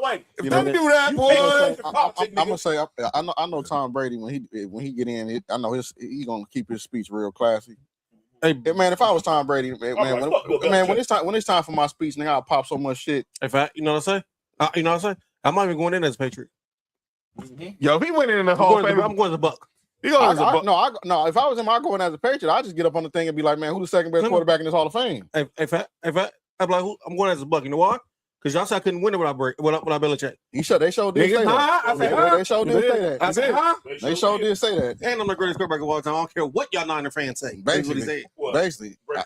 No, greatest quarterback. I get up there. I get up there and be like, so who the second best quarterback in this Hall of Fame? That'd be my speech, honestly. Right. That'd be my speech. The one whose head was a teleprompter. Well, nah, Brady for sure should be first ballot. But yeah, you gonna politic all the way. Oh, they gonna politics. The nigga with the coach with the most rings not going in first time is crazy. Yeah. I'm sorry. I don't give a fuck what's going on. Yeah, they definitely politics. I know Bill Belichick. I know his Hall of Fame speech gonna be short and sweet. I wouldn't even be there. I'll pull a TO, nigga. That's like the Kawhi of the NFL. Yeah. Oh yeah. Hey, I sent somebody up there that look like me up there. He gonna send his girl. Man, he need to send him and Pat McAfee are good friends. He needs to send Pat and let Pat write. Hey, did y'all know his video? Did y'all know his defensive game plan against the year it was the Giants? The Giants when the Giants played against Buffalo. Yep. That defensive game plan is in the Hall of Fame. Yep. Yeah. But he not. That game that's crazy. They put his game plan in the Hall of Fame. That's insane. He considered the best defensive coach of all time. I don't know about all that. I don't consider it. Wade Phillips said what? His buddy. I'm not gonna say. Wade Phillips said what? His buddy Ryan. Buddy Ryan. Buddy Ryan quit playing. Buddy Ryan. Buddy Ryan quit playing. Yeah, but his son's a pansy. And whoever his son is a pansy. And, Which one? And whoever the defensive His coordinator son is a pansy. Pick one. I'm gonna ask you a question. This defense was so good, you don't even know who the defensive coordinator is. Who's the defensive coordinator still Curtin? I don't even know. Damn. I don't know either. I don't either. Nobody knows. They got like 7 Hall of Famers. Only time I do that, Nigga, we can coach a defense. Nobody know who the defensive coordinator is. Nigga, is he in the Hall of Fame? Ain't nobody ever asked that. Who's the defensive coordinator for the Steel Curtain? Cody. I know the coach. Cody. I know the Cody, coach. look it up. Who's the defensive I know the coordinator for the coach. Steel? The coach is Chuck Noll. Who was the defensive Hold up, coordinator? I'm gonna find out. It wasn't Dick Give me LeBeau. the year, like what year, what specific year do you want to know? That's The 70s. In the 70s. Like 72. that's like the mid 70s, 74. 74, yeah. Yeah. Monty Kiffin, another defensive coach legend. Rest in peace. Yeah, Yeah. Monty Kiffin. Yeah, he was good. That's Tony Tampa too. Dungy too. By the way, that's another one. We Bud knew Carson. Who? Bud Carson. Bud Carson? Yeah. That name sounds familiar. That does sound familiar. I know who that is. Yeah, I know That does sound familiar. Bud Do Carson. you know who not going to win? Hold up. Leslie Frazier. I knew you gonna say that. This dude. This nigga, man. Dog. Hey, Leslie Frazier was all pro corner with us. I don't care what he was with y'all. Because people forget he was a starting corner on that 85 Bear team. He should have been starting on the corner when we gave 13 seconds. Marcus, man. How Holy about that? shit. Bud Carson was the defensive coordinator of the Steelers this in is crazy. 1973 to 1977, was also defensive coordinator for the 1978 to 1981 Los Angeles Rams. So did he coach the Fearsome Foursome too? Goddamn, he was the fucking defensive coordinator of the 97 Rams and the 94 Eagles and head coach of the Cleveland Browns. That from name 89. did sound familiar. Oh, As 94. soon as you said 94 Eagles. That was Reggie White. Wait, yeah. No, that wasn't Reggie No, White. that was That's the who just died, huh? No, that wasn't Jerome Brown either. that That was 91, 94. 91 through 94. That might Well, have Reggie was there in 91, wasn't he? No, 94. You said 91, 94, Cody? Reggie was there. He left he signed with the Packers. Did he say 94? Did he say 91 through 94? 91 through 94. Yeah, Oh, Reggie yeah. White was there. Yeah, that was Jerome Jerome Brown. Brown was there. Clyde Simmons, Seth Joyner. Yes. He was also the defensive coordinator the years of the New York Sack Exchange for the Jets. Oh, so he had the New York Sack Exchange with the Jets. Fuck them. So every defense he had was legendary. Hey, why is nigga in the Hall of Fame? No. How is he not? Nigga, he got 2 defenses named after what he 3. Oh yeah, 3. 3. He got 3 defensive names. Well, the Fearsome Foursome was a porn name too. I watched on Twitter. This nigga Mark, boy. Not the one with Relax. But just how you go from Tuesday morning? But just him going from the Steel Curtain to who was the one he said the Rams with Marlon Olsen and Deacon Jones. Yeah, Deacon Jones. 78. So 78. Yeah, put him in there. Jack should not be in the Hall of Fame. Jack Youngblood. Yeah, man. Yeah. This nigga was a cheat code. This Yeah. nigga. This nigga. What year was the Fearsome Foursome? First ballot Hall of Famer. Get the fuck out of here, man. Mark. This nigga should still be in Florida. He showed it. Why? He wouldn't be starting? He would on this Florida team. On this No, Florida he team, wouldn't. He'd be starting. Do you remember him in Florida? You see the Florida quarterback? Okay. You seen him at Florida? Okay. He started with him. He didn't coach the Fearsome Foursome was in the 60s. Oh, okay. Okay. But he was on that team that had that got to the Super Bowl probably with Ferragamo as the quarterback. With Jack Youngblood and all them, the dude that played with the broken leg. Yeah. Both the Youngblood brothers, yeah. That was still a great defense. Sam just said it because the Rams face Isaiah Robertson and Jack Youngblood was on that defense. All right. Yeah, I remember Isaiah Ryder. Robertson. Oh. This dude. He was a G at UNLV. Yeah. Trying to tell you, dog. I used to want to go to UNLV when Turk was there. A lot of people did. A lot of people did. Say the UNLV talk because a lot of people did, man. Hey, Mark, be quick. I guarantee Larry Johnson's name's gonna come up at the end of the show. Larry Johnson's name's gonna come up at the end of the show. Hey, I'm just saying, I want to play at UNLV because of Tark. Yep. Rest in peace, man. RIP. Final topic before we get to our debate. The Madden movie is official. They have a date, November 18th. It's going straight to Prime Video. It's not going to be in theaters. They should put on EA Sports. And Christian Bale's playing Al Davis. Wait, Christian Bale? That's Christian Bale. Ain't that Batman? Yes, he's playing Al Davis. Relax, fam. Relax. I hope they do my Just boy do it, John baby. proud. That's what he told Robin. Hope they do, you know, Mark, relax, dog. Gonna be shady with my boy John Madden, man. For real. All right, y'all. It's that time. Let's go.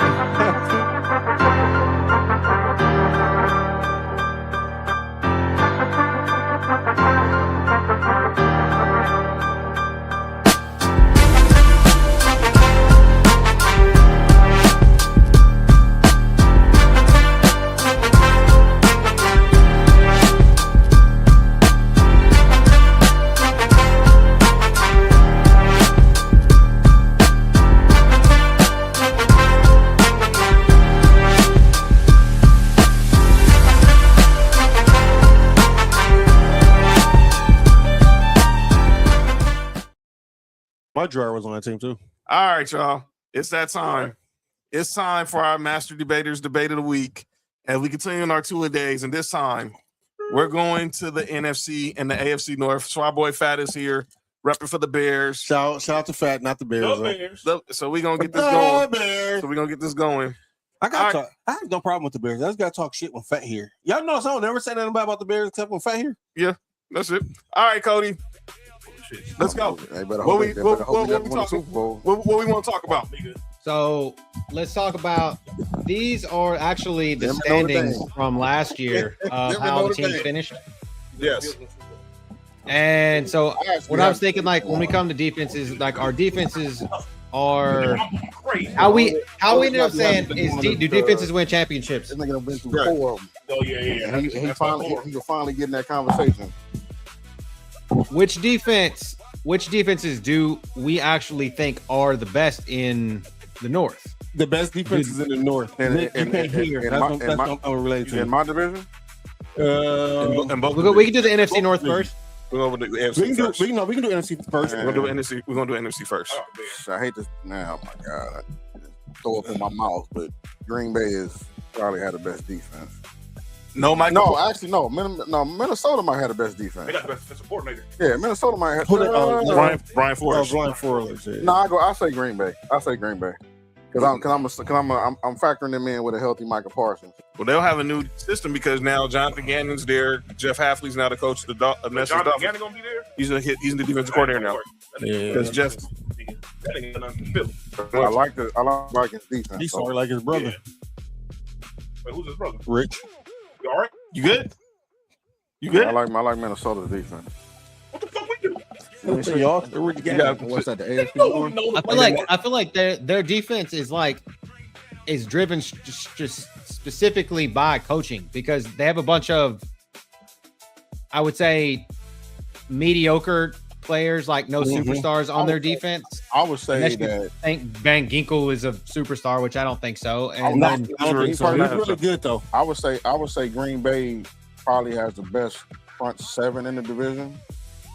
Is Jair Alexander on the team? No, he's in Baltimore. No, he hasn't been. Green Bay, you can pick on their secondary though. You can pick on it. That's how we came back on them last year. You can pick on their secondary. But y'all receivers was cold though, dog. Yeah, but I agree. Yeah. Like that secondary's never been good, and it's I would say it's mid-level at best. Yes. Hey, y'all don't have Tremaine Edmonds no more, huh? He went to the Giants. Yeah, we cut him salary cap. I knew he was going. I knew he was going too when he signed with y'all. I told you. No, he played good last year though. Now, fortunately, I think the front seven for that first year with Green the Bay's Bears, better I was with. like, now I see what this nigga Mark was talking about. But last year, I don't know if it was a change of. He make a bunch of tackles, but they be like 8-10 yards downfield. Yeah, last year he started making them 2-3 yards. You know what I'm saying? He played good last year. Now the Bears suffered a big loss today. Sure did. Kobe Bryant, who they just signed from the Seahawks, underwent knee surgery. He's gonna be on the shelf 4 to 6 months. Yep. So what happened? He tore his he had a knee injury in practice. He hyperextended. Hyperextended, a small fracture, and a bone bruise all in the same knee. Yes, dang. Kyler Gordon's hurting too, right? Kyler Gordon is hurt too, right? Kyler Gordon should be back week 1. He should be back week 1. Now, if I was the Bears, if I'm Dennis Allen, I'll put the rookie from Oregon is gonna start. I'll put Kyler Gordon at free safety and put the corner Malik Muhammad we drafted from Texas. I'll put him in the slot, and then the 2 corners will be Jalen Johnson and Tyreek Stevenson. That's what I would do. But we signed Xavier Woods from Carolina to take over from him. So I like Jalen Johnson. I like them and the kid from Oregon that you guys signed. Yeah, I like that. Yeah, that was a good draft pick. I was hoping that was what we got, but Mark, I like Jalen Johnson too. But Jalen Johnson got a penalty problem. Nah, he got to stay focused. He got to stay focused problem. Yeah, he do. Sometimes he game. Sometimes he think he too. That was Tariq Stevenson. That's Tariq Stevenson. Yeah, right. He won't be with the team next year. He's going to be a cap casualty after this year. I thought he wouldn't be there after last year. I would have traded him after last year. Nobody wanted him. I would have traded him. I'd have found somebody dumb to give me a third for him. But since we are talking the NFC North, and we I know we're focused on defense, but we got to talk about the news of the day that happened with the Vikings, and that is something that we could have told y'all years ago. Kyler Murray, and that is Kyler Murray is now the quarterback that will be the fourth different starting quarterback of the Minnesota Vikings. Kirk Cousins was 23. You had Sam Darnold 20 last year, Dave McCarthy, and now it's Kyler Murray. Justin Jefferson. That's for trading, bro. 10 quarterbacks. Okay, here's the debate. Who's the best quarterback he's played with? The best quarterback? He been there 7 years already? Yes. Yeah. It's going to be a 7. That's crazy. Yeah, he got 2020. He got drafted because of our draft pick when we traded for Stephon Diggs. But you know what? That ain't crazy because when they won the title, their quarterback was Joe Burrow. Yeah, crazy. They was on the same. Only person that wasn't in that draft was Jamar Chase. John, go to the comments. He what you call it? That's it. He set out the next year. So, when the pandemic hit on that shit. So Justin Jefferson's had Kirk Cousins, Sean Mannion, Nick Mullins, Josh Dobbs, Jaron Hall, Sam Darnold, JJ McCarthy, Carson Wentz, Max Brosmer, and now Kyler Murray will be his 7th different quarterback. And one of them is an offensive coordinator now. Go and ask for a trade. Say it again, Cody. I said, and one Sean Mannion is offensive coordinator for the Philadelphia Eagles, and now Sean Mannion is I not. think Kyler Murray get him the rock though. Oh, for sure. He will the ball. Yeah, for sure. I mean, if they do the same. But do you think Kyler Murray will have been the best starting quarterback that he's had? I do not. It's either him or Kirk Cousins. Got to be Kirk, right? Yeah, Kirk Cousins. Yeah. I'll say Kirk Cousins. It said Sam was saying Kyler Murray starting tells me that JJ McCarthy was a mistake by the Vikings. Well, I could have we told y'all that JJ McCarthy was a mistake. I said it. We said it the night of the. We said it the day the pick happened. I seen it. I seen it in Michigan. Yeah. I was like, what do these experts see? Hey, that quarterback at Michigan will be playing other positions soon too. It was somebody. That nigga don't ball for shit. It was like, see, that's why you can't just be giving these dudes NIL college. No. We talking about the one that talking got about Bryce Underwood. I know. Oh, you say he good on college? Yeah. Oh, He good on that. Yeah, he good. No, he good for transferring them on. He was good for transferring them on. He transferred 2 times on on. Yeah. He good though. Kind of player. I played him in the playoffs. So, Fat, what are your expectations for the Bears this season? 11-6. I can see that. I think it's gonna be. I think 11-6. Don't be surprised if 11-6 is a 3-way tie in that division with us, Green Bay, and Detroit. Will y'all miss Declan Doyle? Who's Declan Doyle? The who's now the OC for the Ravens. Even though we all know Ben Johnson was calling the plays. If Ben Johnson calling the plays, they'll be okay. Yeah, we'll be all right. Hey, that's like saying if the Rams are the offense coordinator, they're gonna be all right. Hey, y'all want another offense coordinator? Hey, chill out, fam. Chill. The one thing, Mike Bobo. The one thing I will say, the only thing that concerns me with the Bears is, for some reason, Ryan Poles just doesn't address the defensive line for some reason. Now, in a perfect world, I would want the Bears. What week is the trade deadline? Week 10 or 11. Week 10 or 11. If the Bears are 7-3, 6-4, fighting for the divisional wild card, and some of these other teams that I expect to be sorry are sorry, Ryan Poles has to address the defensive line position. Damn, it must be nice to have a GM that helped the team win. No, he doesn't. No, he doesn't. Yeah, he does. No, he doesn't. Yes, Mark, it's been 4 years, and he has not addressed not near defensive line, bro. Like, hey, Fat, y'all had 3 good receivers last year. We did have 3 good. 2 of them were draft picks, though. Here we go. 2 of them were draft picks. We had draft picks too, right? 2 of them were draft picks. We had draft picks too, right? Yeah, listen, hey, man. Nick, I knew this was gonna happen. It's funny they only got 2 good. They only got 2 good ones now. I knew this was gonna happen. How many good ones? He out for the whole preseason too. Who? Luther Burton. Yeah. He'll be back week 1. Yeah, I don't feel bad for him. His dumb ass should have went to Georgia. Oh, if he'd went to Georgia, he wouldn't have been hurt. All right. I don't know how that correlates. He's a baller though. Because he played in Missouri. Yeah, I know. He came down to Missouri and Georgia. He should have went to Georgia. He did. Luther Burden is a baller, man. He is. Because Todd Gurley better than Ashton Jensen. Rome got to step up. Rome got to step up. Colston Loveland is going to be a beast, but oh yeah, I like Colston Loveland. Rome got to step up. He do. Rome Odunze. Yeah, he got to step up.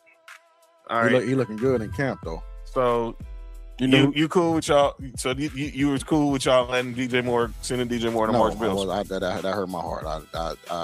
I didn't want DJ to leave, man. But I know why we did it. We did it for salary cap reasons. Because we saved like 17, 18 something million like that by releasing him. I just hated to see DJ go, man. DJ was a baller. I think he just didn't want to play with Caleb Williams. I think he only had like 678 yards, something like that last year, right? Well, I mean, not like that. He missed a couple of games last year, but he wasn't. Caleb connection with I didn't agree with that.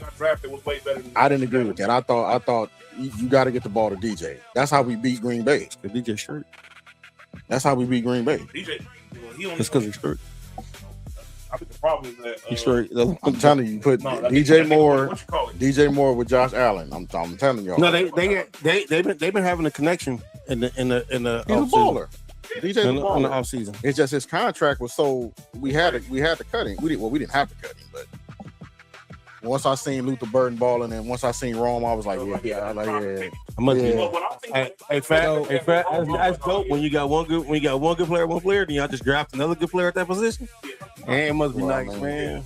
I think the only reason we decided that Green Bay probably has the best front seven. Right. I think who has the best secondary? Detroit. Kirby Joseph, Ryan Branch. The best secondary. Are you asking that like everybody's healthy? Yeah. The Bears. If you're saying everybody's healthy, like you saying like Kobe Bryant, the dude from Oregon, Jalen Johnson. Well, I'm not putting Kobe Bryant now because we know he's not playing, so we can leave him out. Yeah, no, but we can leave him out.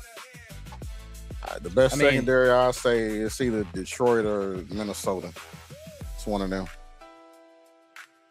I think Jalen Johnson is definitely the best corner in the division. I don't disagree with that. Minnesota secondary. You say you agree with that? I agree with that. Kobe, that Jalen Johnson's the best corner in the NFC North for sure. Mm-hmm. I feel like the safeties, the two safeties in Detroit are better. Yeah. Kirby Joseph and Brian Branch. Yeah, they definitely they're the best safeties. Yeah, I think Green Bay has the best defensive player in the division. Yeah, and I think Detroit. Micah. I think Detroit has the second best with Adam Hutchinson. Micah. I think Adam Hutchinson is the second best in the division. Aiden Hutchinson. They have to say that's what? Pass rusher? Yeah. In the division, who else do you think's better than Hutch, John? Other than Michael Parsons. I'm with you. I'm not mad at that take. Nick said he might have Hutchinson over Michael Parsons. That's who I was going. I was thinking that he was better than Michael Parsons. I was about to say I might have Hutchinson over over Micah. He give up too much in the run, man. Like that. Yeah. Let's go to the AFC. Speaking of good pass rusher but bad run defender. The AFC North. He's went to the Ravens. Oh, Trey Henderson? Mm-hmm. He can't stop the run for shit. He should have been. That's why I'm telling people back. Should have gone to Denver. We're not even Sean Payton, but not. Hey, you're right. He should have been a Bill. No, he should have been a Bear. That nigga played for Dennis Allen in New Orleans. I think you can just look at this. In New Orleans. Should have been Denver. In fact, he should have been a Bill. I agree with you. But you know who our GM is? Brandon Bean? Our GM just don't like addressing the D line. I don't know what it is. Like he addressed everywhere on the field except the defensive line. Like, so the Ravens as a whole have had a good defensive tackle in previous season. So who's the best defense in the AFC North? In the AFC North, it's gotta be man. It's the Steelers or the Bengals, dog. It's the Ravens. You said the offense or the defense? The Bengals. Hold up, nigga. Like You said the defense? We said defense, nigga. They even got the worst defense. Come on, man. Worst defense in the league. Come on, man. Actually, you know what? I'm gonna say, well, the Steelers. I mean, it don't matter who they normally have a good defense year in year Baltimore out. got the best defense in the AFC North, man. Well, it's not the same. Cleveland defense is good. Though. I don't care what y'all say. Baltimore has the best defense in the AFC North. If Madubuike doesn't play, no, they don't. Kyle Hamilton cannot run the defense by himself. That's true. From Notre Dame. Hendrickson is not going to be the same. Hendrickson is not going to be the same. Hey, let me tell you something about Henderson, bro. He might not be the same, but he gonna give you about 16 and a half of them. Oh yeah, I'm not saying, but I'm saying he's gonna give you 16 and a half of them. And that's the their three best players. That's about pressures.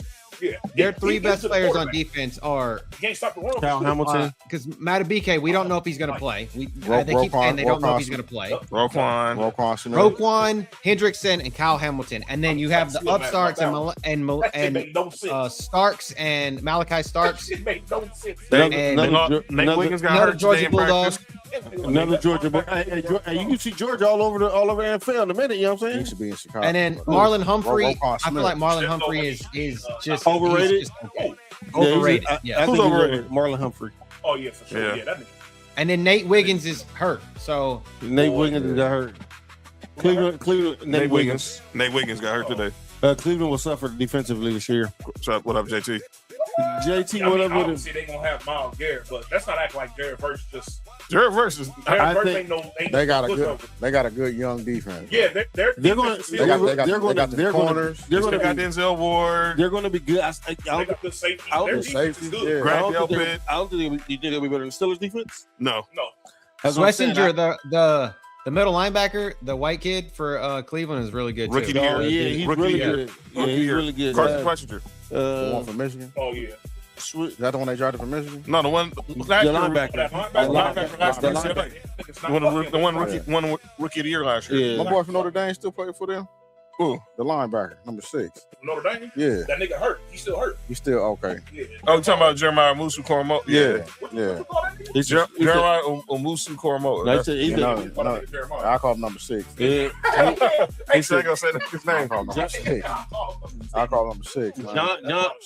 John said Jeremiah Suwu and who else? Yeah. There's no way he's playing back. They got a young defense though. They got a good young defense. They're gonna be on the field a lot. Who's their coordinator? Who? That's another thing too. No, they coordinator. No Jim Schwartz. By the way, why did nobody hired Jim Schwartz this offseason? You don't even want to know the answer to that question. My bad, Mark. And he's still out there. That's the cold part. That's the cold part. He's still out there. Right. That nigga gonna have a job next year. There's no way. That nigga, he don't have a job he don't want to. Basically, I think he's taking a paid vacation right now. He's taking a paid vacation right now. All these niggas that need defensive coordinators and nobody hollered at Jim Schwartz. Consultant. That's crazy. Senior assistant. That just chilling. Just sitting in the booth with the defensive coordinators. He must have had like some low ball offers and be like, nah, I'll sit out this year. And he probably like, the Browns are probably still paying them the last year for his deal. Mark. For those who don't know why Mark walked off the set right now, Jim Schwartz was a defensive coordinator the year before the Bills hired Rex Ryan as their head coach. Rex Ryan. And the Bills had the number 1 defense in the NFL. They hire Rex Ryan. Jim Schwartz goes to the Phillies and to the Eagles and win the Super Bowl as their defensive coordinator. That nigga immediately became trash the moment Rex Ryan walked to the Bills. Hey man, I'm realizing something at this point in my life. What's that? Nah, my football teams don't want to win no more. Mark, well, Georgia don't want to win because they don't want to fire Mike Bobo. Mark, I done already told you with that what it is with that. Y'all done had too much success with Mike Bobo, bro. You done had too much success with him. Cody's a Georgia fan too. How long ago was that? I'm just saying, bro. When you in fact, last year we had a talent to win the championship. We ran bubble screen 78% of the game. I understand. No, you don't. Then you should understand why we should be fired. Y'all made it to the playoffs, right? Yeah, we should. Yeah, I mean, we should. And Mark, Mike Bobo got to be fucked. That's what I say. He don't want to win. Kirby Smart don't want to win. He didn't want to fire Mike Bobo. Hey, I get it. But hey, Mark, didn't y'all win 2 chips with Mike Bobo? No. Todd Monken. Todd Monken. Todd Monken was offensive So coordinator. Bobo ain't won one? No. Oh, No. Get Mike Bobo the fuck up out of here. Yeah, I hear that. Yeah, that was Todd Monken's. I hear that. Get Mike Bobo the far away from Georgia. Him in the center. Him in the center. They had a prediction on y'all too. They said y'all gonna get to the college football quarterfinal. They said that's how far y'all gonna get. Yeah, I know because we were. And you guys forget who our defensive coordinator was too. One Dan Lanning. So that's kind of the problem. Defensive line as much as I used to. Fucking bullshit. D-line y'all have for like 6 years. It's crazy. All right. Yeah, before we had Mike Bobo. So let's rate. Who's the so I know, right? Who are the top? So let's say who are the Kings of the North? Who are the top 4 defenses in the AFC and NFC North combined? For me, I got Ravens, Steelers, Browns. That's it. There's not a 4th defensive team in there. Yeah, I got. Are you talking about in the AFC North? Yeah. You talking about AFC? Both. We're doing combined. We're combining. combined. We're combining like we did last week with the receivers. I'm gonna say Ravens, Steelers, Browns, Green Bay, and Detroit. Better than Green Bay? No Rashawn Gary now. He's in Dallas. Oh, they just signed Quentin Williams to a new deal. Wow. Man, Rashawn Gary. Dog. Rashawn Gary couldn't rush the passer. Wait a minute, I might put Green Bay 3rd behind Baltimore and Pittsburgh. I do too. And then I got y'all right after. Well, I got y'all before them. I got Cleveland. I got y'all and then. I got Cleveland and Detroit ahead of us. I got Baltimore, Pittsburgh, Green Bay, and then I'm gonna go with Detroit. Mark. I got Baltimore, Pittsburgh, Bears, Steelers. Bears, Browns, Green Bay. Cody. I got Steelers, Baltimore, Minnesota, and Detroit until they. I need the Bears to be healthy. The Bears are all. If this is I need that too. Health thing, then they're in the top 4. But they're not healthy. I think that this is Caleb carrying them. Because I think last year they when the defense was really starting to gel. What up, Trunks? That's when Jalen Johnson. Trunks, what up? That's when Jalen Johnson and Tremaine Edmonds got hurt. I mean, I like the Steelers, man. I feel like their secondary is really good, and your boy Jaquan Brisker's on that team. So I know, signed a 1-year deal with him. And then I like Joey Porter's son. I like Joey Porter Jr. too. And Asante Samuel Jr. is on that team now too. That's another person the Bears could have drafted. Asante Samuel. That's somebody anybody could have signed last year. Asante Samuel? Yeah. Wait, did he get signed by anybody? Pittsburgh. Pittsburgh. Hey, John, what was I saying all year last year? Asante Samuel Jr. I said the same thing. By the way, Mark said another thing about the AFC North. And Nick kept saying it all year. Wow. Jacoby Lane would be a perfect Buffalo Bill. Oh, y'all showed They're front. And Pittsburgh's front 7 is really good too. Basically he's basically now the number 3. He's number 2 receiver for the Baltimore Ravens now. We're running junk. Yeah, 3rd round. We've seen this fucking song and dance before with the Baltimore Ravens receivers. Yeah. Oh, he went to the Ravens? Yeah. Oh, I didn't know that. I mean, technically, he's listed as the 4th receiver on the depth chart, but I know. But the Bills drafted somebody, though, didn't they? I know they got DJ Moore. Who the other receiver? Skylar Bell. They got from UConn. I ain't gonna lie. Jacoby Lane was wide receiver 2 for like he's both good teams. though. Even with Skylar Bell not bad though. I've been saying Jacoby Lane, welcome to the Bills for the past 2 years. Yeah. But I forgot we had Brandon Bean. He don't like helping the team win. And ladies and gentlemen, that is the Kings of the North debate. Don't win. Mark funny, man. Let us know who y'all think are the best defenses in the AFC NFC North at Master Debaters on Instagram and on X. All right, who do you think the best players are? Like players in general. Defensively? Who's the best player Who's the best player in the AFC North and who's the best player in the NFC North? Best player in the NFC North. Defensive player. I got Aiden Hutchinson. Aiden Hutchinson in the NFC North. And then AFC North, I probably would got go. Michael Parsons. I'm still gonna go with TJ. I'll go with TJ Watt. Yeah, TJ Watt and the best defensive player. I'm gonna go. I'm going to go Kyle Hamilton. I think that Pittsburgh's got the best defense, but I think Kyle Hamilton's the best defensive player in I'm not mad at that. He said Kyle Hamilton. Yeah, Notre Dame. I had Kyle Hamilton number 2, but I go because he can play so much. He plays in the box. He plays deep. He can play in the slot. I've seen him in the slot before. Matter of fact, I think he's from Georgia too. Who? Kyle Hamilton. But at that time, Georgia was getting so many players. Yeah. My boy from Notre Dame, though. All right, y'all. We got a special treat for everybody tonight. Baller. So y'all been knowing for the longest. That nigga played hard receiver. He was. Yeah, he was. That dude used to get some hits when he was at Notre Dame. Yeah. Relax, Mark. Y'all know if y'all watch the show, whenever Fat's in the comment section, him and Cody always seem to have a disagreement about something. That's Michigan. Cody always wrong. Notre Dame. Now, but the one that seems to that has been one that we've been wanting to hear, and it actually started amongst us as homeboys. About the Wolverine. Let me tell a story. So one night we went out. I think it was your birthday. We went out that night. Well, that night we went to the. I don't remember, but we went back to Ill Will's house, and we got into this heated debate about Christian Laettner and JJ Redick being top 5 college basketball players of all time. Right. And the reason why Fat was making the opinion, like, how are you going to say he's a better basketball player, had a better career than someone like Anthony Davis, who was basically one and done and basically did it all in 1 year? Right. Same thing with Melo. And what really got hot was, I think Will said Christian Laettner was a better college basketball player than Larry Johnson. Yeah. Huh? So exactly. So hey man. Exactly. That's where the conversation went south. He said that Christian Laettner was better than Larry Johnson. Christian Laettner at Duke was better than Larry Johnson at UNLV. Started before then too. But they were saying JJ Redick had a top 5 college basketball career. He said Paul Pierce, but he said Paul Pierce better than Dominique Wilkins too. Ooh, who said that? Will. That's Inglewood shit right there. No, it ain't, because I disagree with that. No.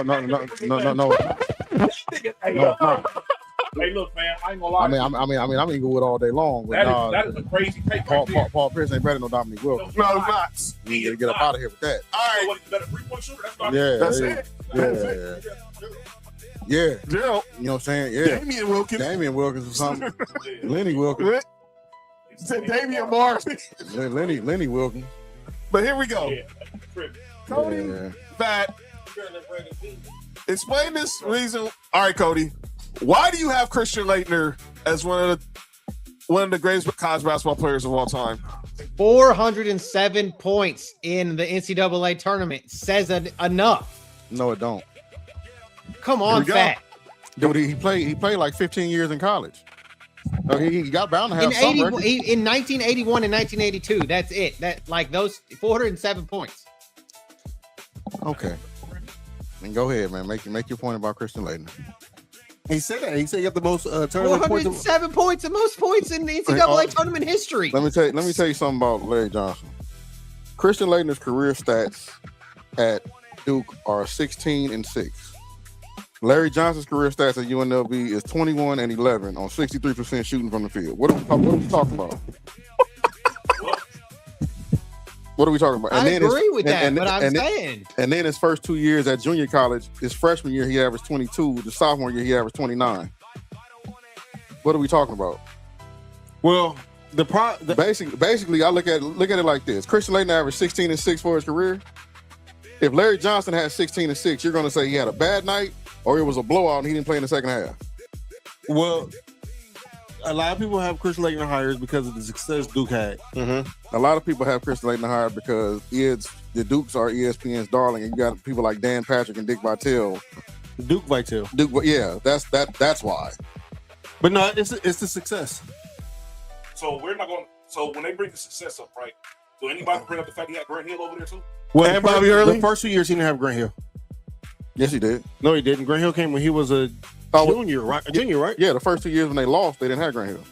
So when they won, they got Grant Hill. They had Grant Hill. Yeah. All right, conversation over the house. Oh, and another thing, He was still a baller. And another thing people don't realize about the UNLV team, if you look at the Duke teams, UNLV, Larry Johnson didn't have no 5-star recruits. It was the 2 years that Christian Laettner was that won championships. He averaged 19.8 and 21.5. Yeah, I'm not saying he wasn't a good player. With Grant Hill. Just don't bring him up with Larry Johnson. That's all I'm saying. They play head to head twice too, right? Yeah. Well, the game when it wasn't fixed, UNLV blew Duke out. They won by 30. That's still the biggest margin of a championship game ever. Yeah. And then when the scandals got involved. Mm-hmm. And if you go back and watch it, that game, that phantom fifth foul that they put on Greg Anthony, but whatever. Now, listen. And all I'm saying is this: Grant Hill, 5-star recruit. Bobby Hurley, 5-star recruit. Who was a 5-star recruit on UNLV? Anderson Hunt was not a 5-star recruit. Wasn't, no. Greg Anthony was not a 5-star recruit. Stacey Augman was a baller, but he wasn't a 5-star recruit. Well, 2 times, yeah. You know what I'm saying? And then David Butler, he wasn't a 5-star recruit out of high. He went to JC, but he was the number 1 JUCO player before he got to UNLV. So you can make it. I mean, and again, y'all and people that say Coach K is a better coach than Tark. Yeah. So, but all that didn't mean nothing when they played in the national championship game. Boom was up on 30. Listen, you ain't got to convince me. I got Larry Johnson. You know what I'm saying? I don't see.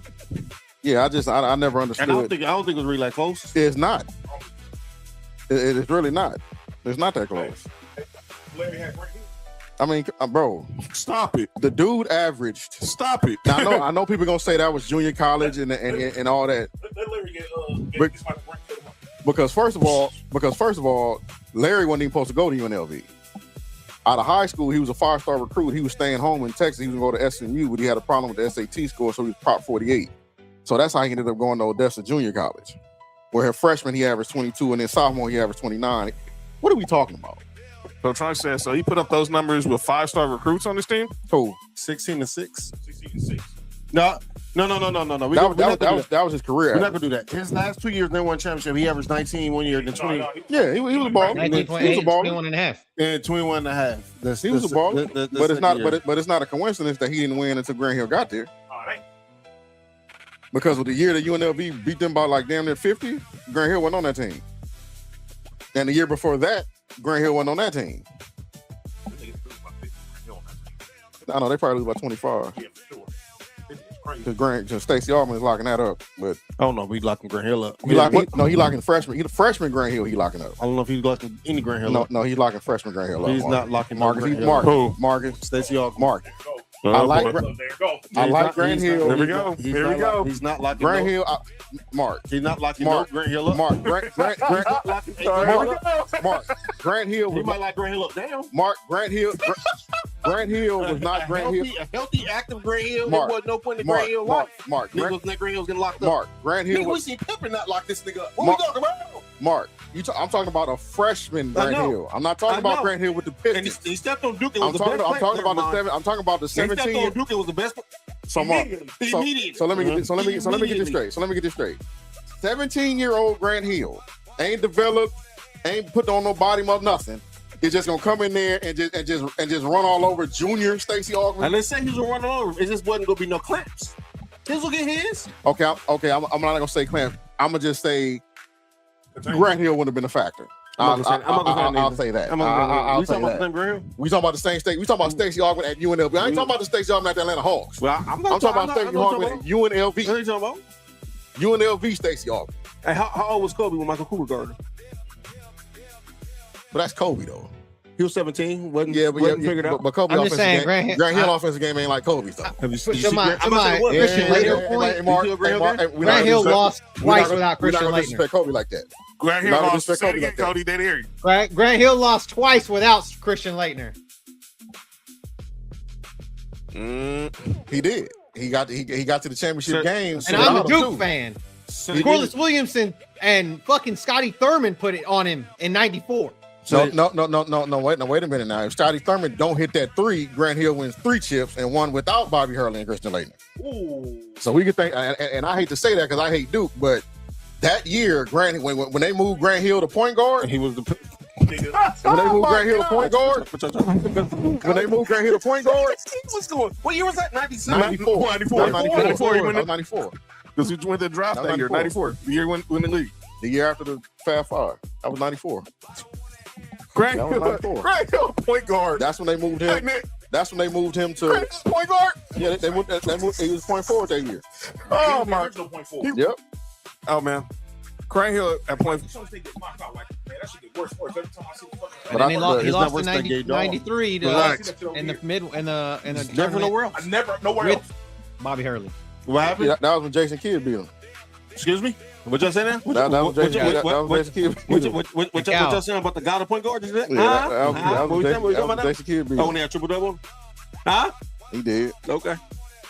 Christian Laettner being the best college basketball player of all time He is not a balled. hill I would die on, but he's the best tournament player of all time. No, he's not. Who's the best tournament player of all time?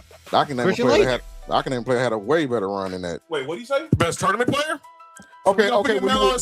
When you say tournament, No. That's 1 year though. But that's 1 year though. When you say tournament, you mean like totality? Yes, that's what he said. Yes. Okay, well, whatever. Okay. He said. Whatever, because Glenn Rice in '89 is whatever. Never mind. Glenn Rice in '89 averaged over 30 for the whole tournament. So and he had ballers on his team. Would you have Christian Laettner? Where you have Christian Laettner as top college player that we've seen? Because I'm not going all time because Lou Alcindor. I say I'll put him top 10. I'll be respectful. I'll put him top 10. Top 10. Cody, where you at with JJ Redick? All time? Yes, his career. Well, he ain't even top 5. Never mind. Because that's where this debate really started. When they was trying to argue that JJ Redick, what was it? Was Bass saying that JJ Redick was better than Michael Beasley at Kansas State? Man, JJ Redick might be 5th. Wasn't it that, Mark? JJ Redick might be 5th on Duke's list. Whoa. JJ Redick ain't better than Grant Hill. I have him third. I have JJ Redick third. I have JJ Redick third. Bass was like, that's where this debate. This is a part where this debate started with Will and Bass. I don't know. They were trying to say that Michael Beasley, trying to compare JJ Redick's career to Michael Beasley. I don't know. Remembering JJ Redick though. I know how good JJ Redick was. I know how good JJ Redick was. And Chicago having number one. That nigga Michael Beasley been number 1 overall pick. I'm sorry. While we talking about Michael Beasley, is JJ Redick in the top 5 just Duke players? No. Yes. Christian Laettner, Grant Hill, Christian Laettner, Grant Hill, Jason Williams, Bobby Hurley. Yeah, he better than Bobby Hurley. Hey, Mark. I have him third. Bobby Hurley, the NCAA leader in assists. How many player of the years do JJ Redick have? You got 2 of them, don't you? I believe you got 2. I believe you got 2. I think you got 2 of them. Hey, Mark, I don't know if I can put. I don't know if I can put him. Are we putting JJ Redick over Elton Brand? 2 All-Americans. No. AP Player of the Year. A Wooden Award. How many player of the year he have? Wait. He has one AP. One AP Player of the Year. And 2. He didn't have 2? 2 Wooden Awards. He has 2. No, he has first team all ACC. He has 2 ACC 2 Conference Player of the Years. Yeah. 2 ACC tournament MVPs. I don't know if I can put him over Hurley though. I think he's better than Hurley. You putting him over Elton Brand? Elton Brand was only to do what, 1 year? 2 years. See, it's hard. It's hard because JJ Redick stayed 4 years. 4 years, yeah. That 4 years is a big factor. Yeah, that is. And he accumulated. I mean, you talk about Bobby Hurley. Bobby Hurley he had 7.7 assists, but he only had averaged like 12 points a game. You say he only did what, Cody? He only averaged how much? Bobby Hurley only averaged like 12 points a game. But y'all do realize one is a point guard, one is a shooting guard. Oh yeah, for sure. Yeah. Bobby Hurley was a point. I know, and I still got JJ Redick. I got Bobby Hurley. But back to it, I started. Was JJ Redick better than Michael Beasley? No. Talent. I don't even think. I personally am going to give y'all one. I don't think at that time he was better than fucking Tyler Hansborough. Well, Tyler Hansborough is criminally underrated. No, they don't know about that. They don't know about that. I'm not gonna comment on that. Cycle T is criminally underrated. That's another over. Well, I think Rasheed Wallace is better than. I think Rasheed Wallace is better than a lot of players. Yeah. Oh, and I'm just saying at the time because it was always Tyler Hansborough versus JJ Redick. Yeah. And Tyler Hansborough was better than JJ Redick. He was nice though, but just Google Tyler Hansborough in college. I saw him in college. No, just Google all the accomplishments. I know. You'll be blown away. I still take Rasheed Wallace home.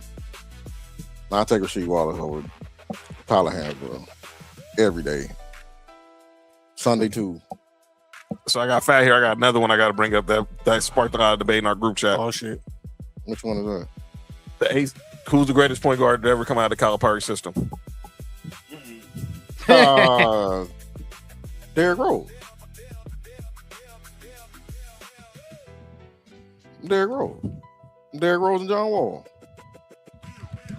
With NBA careers? No, college. Strictly college. Strictly college? Yeah, because this all started. Remember when Kendrick Perkins was saying that Darius Acuff was a Dewan Wagner, Tyreek Evans. I'm gonna say definitely Derrick Rose though. I'm gonna say Rose and John Wall. People forget how good John Wall was. John Wall was amazing. So this debate started, Nick, because Kendrick Perkins said that Darius Acuff was the best guard to come out of the Calipari system, and he probably put the best numbers in the system. That's it. He wasn't better than Derrick Rose. He wasn't better than John Wall. He wasn't better than Dewan Wagner. I'm not putting him over there. I'm definitely not putting him over Derrick Rose. Derrick Rose did over that. Yeah, I'm not. Come on now. Derrick Rose was just, What about Tyreek Evans and John Wall, bro. This nigga John Wall was crazy. John Wall. This nigga doing 360 with left-handed and shit. Like Tyreek Evans and Memphis over Darius Acuff. That's debatable. But Derrick Rose and John Wall, I don't think that's just not debatable for me. I've seen Dewan Wagner ain't either. Yeah, Dewan Wagner was. Damn, I forgot about Dewan Wagner. Dewan Wagner was sick. Dewan Wagner was.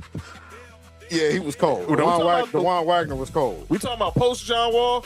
We can start talking Eric Bledsoe's. I was gonna talk about. Didn't Eric Bledsoe play with John Wall there? Yeah, he was his backup.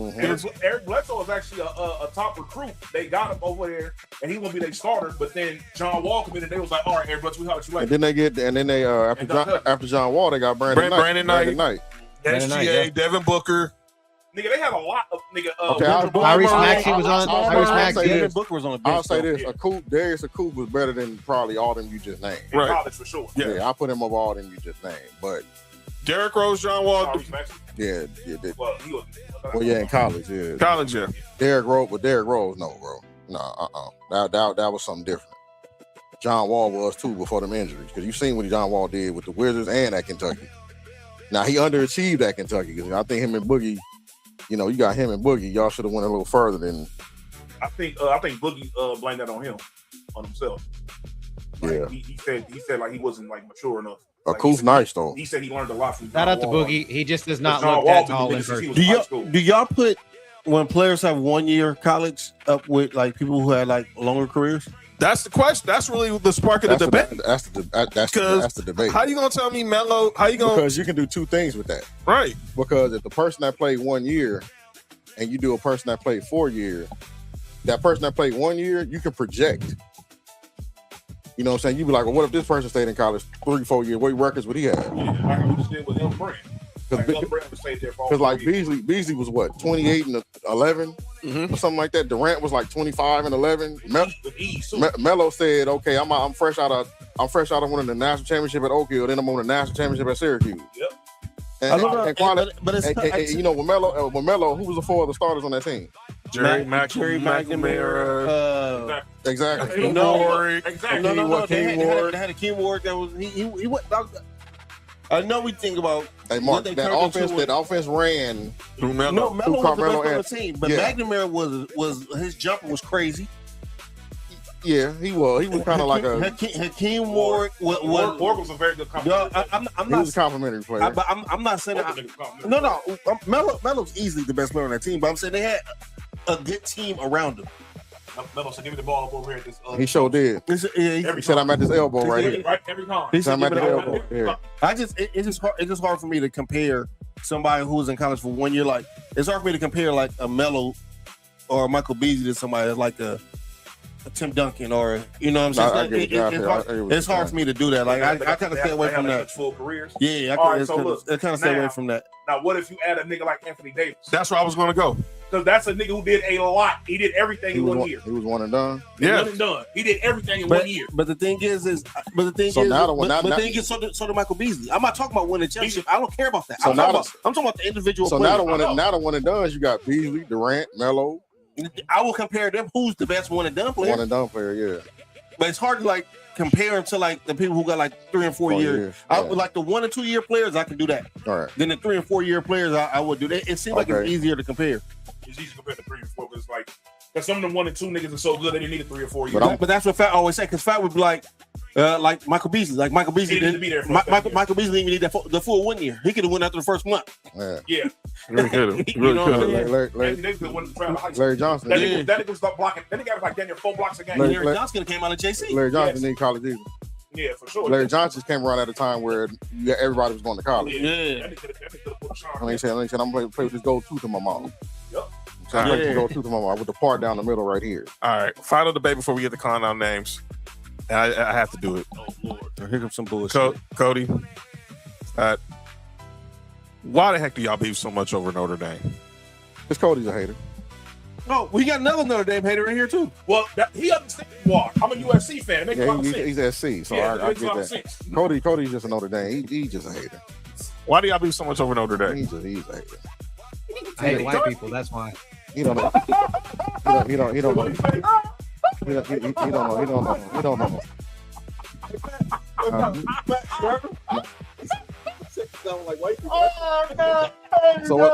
So my thing is, if you don't like white people, what they got to do with Notre Dame football team? Oh man, he's playing, dog. It's an inside. It's a. Oh man, that's funny. I'll get canceled if I say it on. Oh man, Cody is hilarious. I'm gonna get canceled anyway, so it doesn't matter. So we all get canceled, but that's just Notre Dame hate, man. He don't know no better.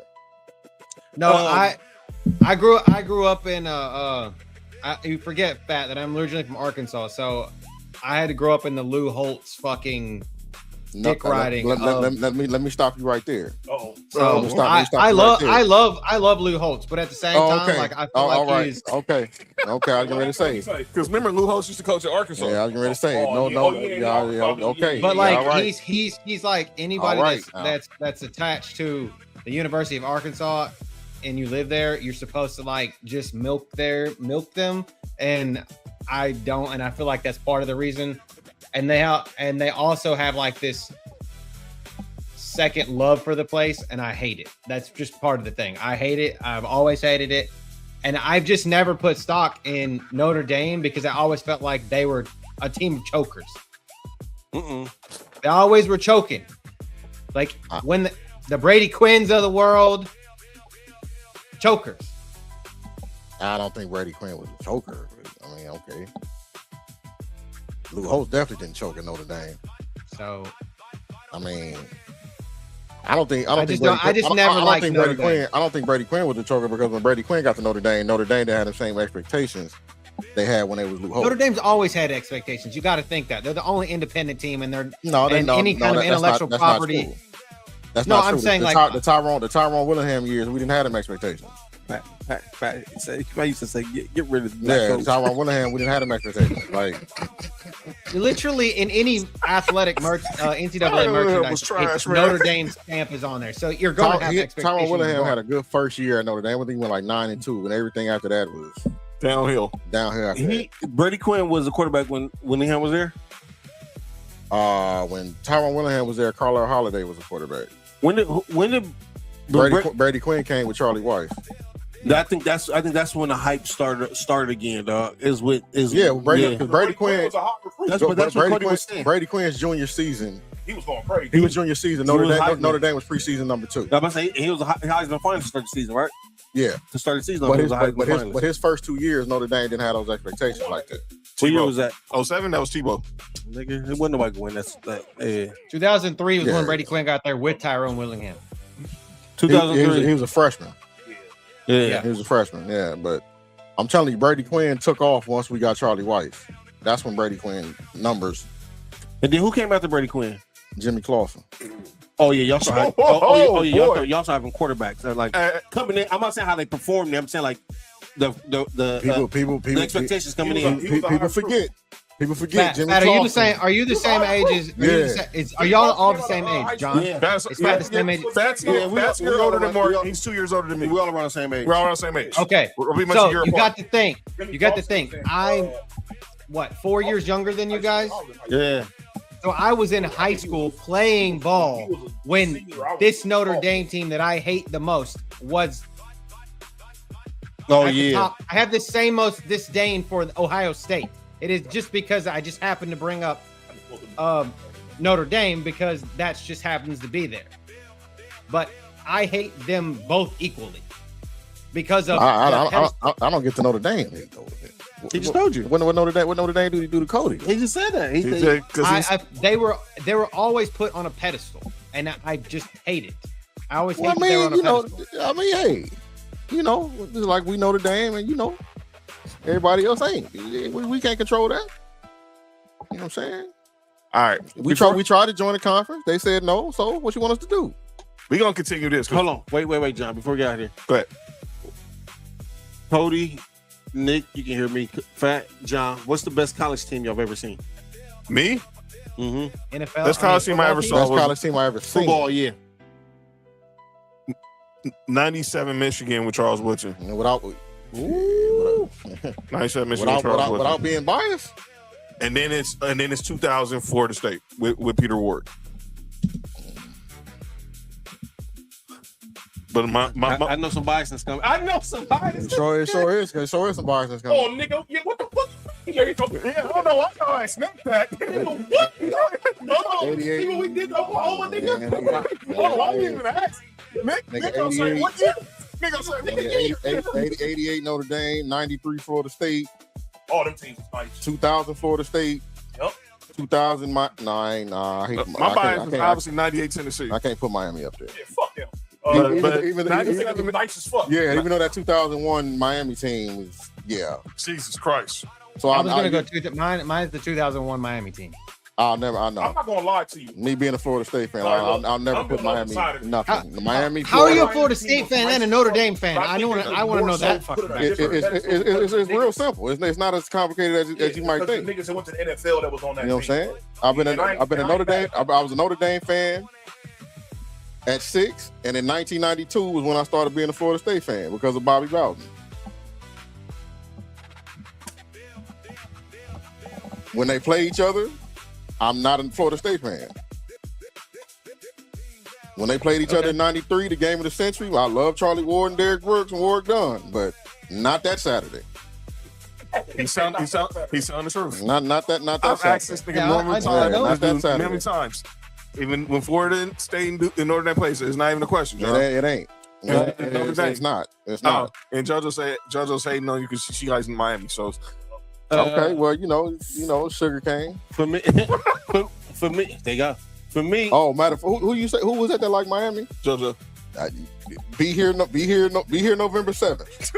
Be here November 7th. Y'all getting y'all ass kicked. I'm saying it now. Be here November 7th. I'm gonna say one of them USC teams they was crazy. The year that beat Oklahoma. It was no doubt. That year was okay. I got one for the year that they beat Oklahoma. Dude, that team beat the 01 Canes. So it's Matt Leinart, Reggie Bush, Lindell White, Dwayne Jarrett. Hey, don't get beaten them. Fuck all that. I don't know about hell yeah. I don't know about hell yeah. When I run off Miami. I don't know about hell yeah. Run off Miami. I'm saying about how much, but we're winning. Andre Johnson. Reggie Wayne. I don't care. Jeremy Shockey. Don't care. Frank Gore. Don't care. Willis McGahee. Willis McGahee. Portis, Najee Davenport.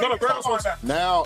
Come on. Now. Kellen Winslow Jr. as a freshman. Now, if you flip that around to the defense. Jonathan Vilma. DJ Williams. None of them fucking Reggie. Vince Wilfork. Vince Wilfork. None of them catching. None of them catching. Vince Wilfork. They're not stopping Lindell. DJ Williams. They're not stopping Montrell Roll. DJ Woods from out here, right? Philip Buchanan. Come on. Philip Buchanan. They are not stopping Lindell. Ed Reed. Was Sean Taylor Mike Williams on that team too? Was Sean Taylor on that team? Dwayne Jerry was on that team too? Yes. Oh, Sean Taylor wasn't there yet. All right. No. Was Santana Moss on that team? Don't we have Matt Rodgers still? No. Santana Moss was Santana Moss wasn't on the team because they had Andre Johnson and Reggie Wayne. That's right. Santana Moss was in that second era of the U. Hey, man, I'll give you this. Y'all had the advantage at quarterback because Matt Liner was better than Ken Dorsey. They got the veteran running back too. You sure? There wasn't no running back on nobody's field better than Reggie Bush. Yes. Reggie Bush is better. Reggie Bush is better. No, I'm not saying individually. You show Miami running back core ain't better than that. You see him and Lendale White? You talking about Thunder and Lightning? No, I'm talking about Willis McGahee, Clinton Portis, and Frank Gore. What year was that USC team? Oh, that's cool. Thunder and Lightner, Bush, Lendale what White. year? What year was that? 2003. That beat Oklahoma in the Sugar in the Fiesta Bowl. In college, They won better. the Orange Bowl. Nobody at SC better than Andre Johnson. Nobody at SC better than Andre Johnson. We talking about Mike Williams or Reggie Wayne. We talking about Mike Williams. We talking about Mike Williams. Nah, I'm not taking Mike Williams over Andre Johnson. I know you're not. I don't mean you're right. I don't like neither one of them personally. I'm saying fuck USC and Miami. To be honest, we being all the way real. You know what I'm saying? I think 93 Florida State beat both teams, but hey. I'm just saying that Clinton Portis had more rushing yards than Clinton Portis and Najee Davenport, or Clinton Portis and Frank Gore together had more combined yards than Lendale White and Reggie Bush. But let me try to think of a team outside of that. Okay, I did not know that. Yeah. Damn. I didn't know that. I didn't know they had more combined yards than Reggie Bush and Lendale White. Because Reggie Bush had 521. No, those two. Clinton Portis and Willis McGahee. Yeah. I was about to lose. These niggas had Willis McGahee on the bench. But I forgot Dennis Herschel was on, or Herschel Dennis was the Herschel running back. Dennis. Herschel Dennis was the running back. He had 600 yards. That dude, but Couldn't stay healthy. So good. He had 661 yards. Reggie had 835 yards from scrimmage. Yeah, that's when Reggie was Reggie was a freshman? When Reggie was a freshman in 02, I think. When they beat Oklahoma, Reggie was a freshman, wasn't he? No, yeah, he was a sophomore. Yeah, but Clinton Portis had 1,200 yards himself in. Reggie was a freshman when Carson was there. This nigga had 1,200 yards and then followed up with 1,300 yards. Who? Mike Williams. And he's still not better than Andre Johnson. Yeah, he's still not better than Andre Johnson. Hey, yo, man. Hey, Mike Williams out of pocket. He's still not better than Andre Johnson. That nigga was just a 6'5". This is fun. And they ran two routes. And they ran a slant and a post. They ran the motherfucker very well. Slant and a post. I run it well too. If I got to worry about Reggie Bush and Lendale White. Andre Johnson had 57 yards, 682 yards, and then 1,092 yards. Mike Williams at UCLA was different, man. He didn't go to UCLA. I'm USC, my bad. Man, USC wide receiver now. I'll take Keyshawn. I'll take Keyshawn or Curtis Conway. He wasn't there though. We talking about this year. Yeah, miss me with Mike Williams and Dwayne Jerry. Niggas overrated. Overrated my ass. In 2000, you got to guys forget. In 2001, Canes didn't have Reggie Wayne. He said Reggie Wayne wasn't on that team. Wayne? He wasn't. Oh, he wasn't there yet. Y'all just trying to add players on the team. That's how you know USC better. You just add niggas to the team. All right, man. USC. You just add niggas to the team. Hey, man, I'm telling you, USC just ain't running. 1,200 yards on here. Yeah, USC ain't running up and down the field just easy like that on that 0-1 Kane defense. And Michael Irvin too. You know what I'm saying? He better than every receiver player. Never mind. All right. Before we get up out of here. At 1,200 and then 1,300. Hey. In them 2 years, 14 touchdowns. Hey, neither one of them better than Peter Ward. I don't think he was. All right then. I don't think he was. That have nothing to do with nothing, but still. But Mike Williams. But the thing is, you guys forgetting. So that 2001 team only gave up 103 points. Miami did. The USC team gave up over 250 or 230. 230. But they didn't play that kind of USC offense though. That's and they only had 40. They only averaged 41 points a game. And Miami averaged 43 and a half or 43 and a half. Them niggas average 43 points a game. It's crazy, dog. Them niggas average 43 points and only gave up 103. That is. No, I that's didn't know. Miami. Yeah, because I didn't know. I didn't know they were scoring like that. I didn't know they were scoring 43 points a game. Wait, hold on. Well, actually, you know what? Now that I think about it, they was beating everybody's ass that year. Like they wasn't no close game. What year did USC beat Oklahoma? Did y'all go to the 03? Well, the year it was 03 season. 03 that was against Michigan. They won That the was, that was Steve Smith and Mike Williams that received. Oh, I'm about to say Mike Williams wasn't even there. I think he might have been a freshman, Mark. Mike Williams 04 was the year they beat Oklahoma was the 04 Fiesta Bowl. Mike Williams. Oh no, it was Steve Smith and Kerry Colbert. Mike Williams was there 2002, 2003. Yeah, it was Steve My boy Smith. Robert Wilkins said it was the 04 USC team that beat Oklahoma. 03 beat Michigan in the Rose Bowl and got left off the BCS championship. Yeah, because y'all got left out the UCLA the BCS championship. That's ain't that the year they split with LSU when Saban was there? Share the championship. Oh shit! What kind of stuff is that? Share a championship. I swear, share a championship with a Matt Flynn quarterback to LSU team. That's right. I swear I hate when USC LSU team that was quarterbacked by Matt Flynn. Man, them years were so tough when I hated when USC was good, man. I swear I hated that. I can like every year, like doing them years, it was like, okay, USC played Notre Dame and it's ass whooping. Much as I hate to admit it, even though they cheated with the Bush push, but whatever. That shit is illegal. Well, it was illegal then. It was illegal. And the Bush push. And that was the South Bend. Yeah, I think it was Pac-12 ref though. It might have been a road game. It might have been a road game, but Pac-10 might have said Pac-8 refs. The referees might have been Pac-10. You know what I'm saying? Hey, you know what's so funny? We talking about USC receivers. You know who got the most yards in USC history? Yeah. Nope. Robert Woods. Marquise Lee. Nigga. I'm about to say Jacksonville. Dude, that played for Jags. And Mark, you know what's crazy? He wasn't even recruited out of high school to play receiver. He was trying to play cornerback. I think it was an athlete at Sarah. Oh yeah. They put him at receiver because they was like, look, we gonna put you on the offensive side of the ball. He had The football in your hands, good things happen. Oh, now speaking of since USC, which duo is better? Dwayne Jarrett and Mike Williams or Marquise Lee and Robert Woods? In college? As a duo? In college. As a duo. I'm going. I give Mike them slight. As a duo. As a duo. Robert Woods and Marquise Lee. Oh my God. As a duo. Which duo? Collective. As a duo, which one was better? Mike Williams and Dwayne Jarrett. I don't know why I even question this. Hey, a lot of So you saying Dwayne Jarrett was better than Robert Woods and Marquise Lee? Dwayne Jarrett got the most receiving touchdowns in USC history. Dwayne Jarrett. Do you think he's better than Marquise Lee and Robert Woods in USC? Yes. Okay. them niggas are ridiculous. Them both of them was good. Then they had 41 touchdowns in USC.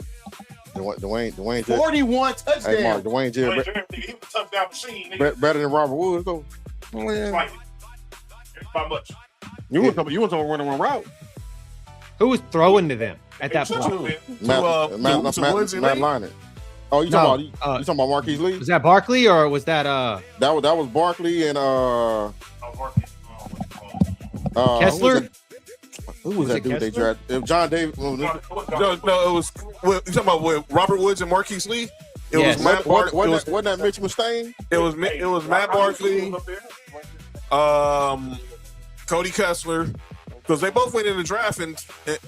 Because Robert Woods went in the draft in 2013 and Marquise Lee went in 2014. It was Matt Barkley and Cody Kessler. Hey, I got a question.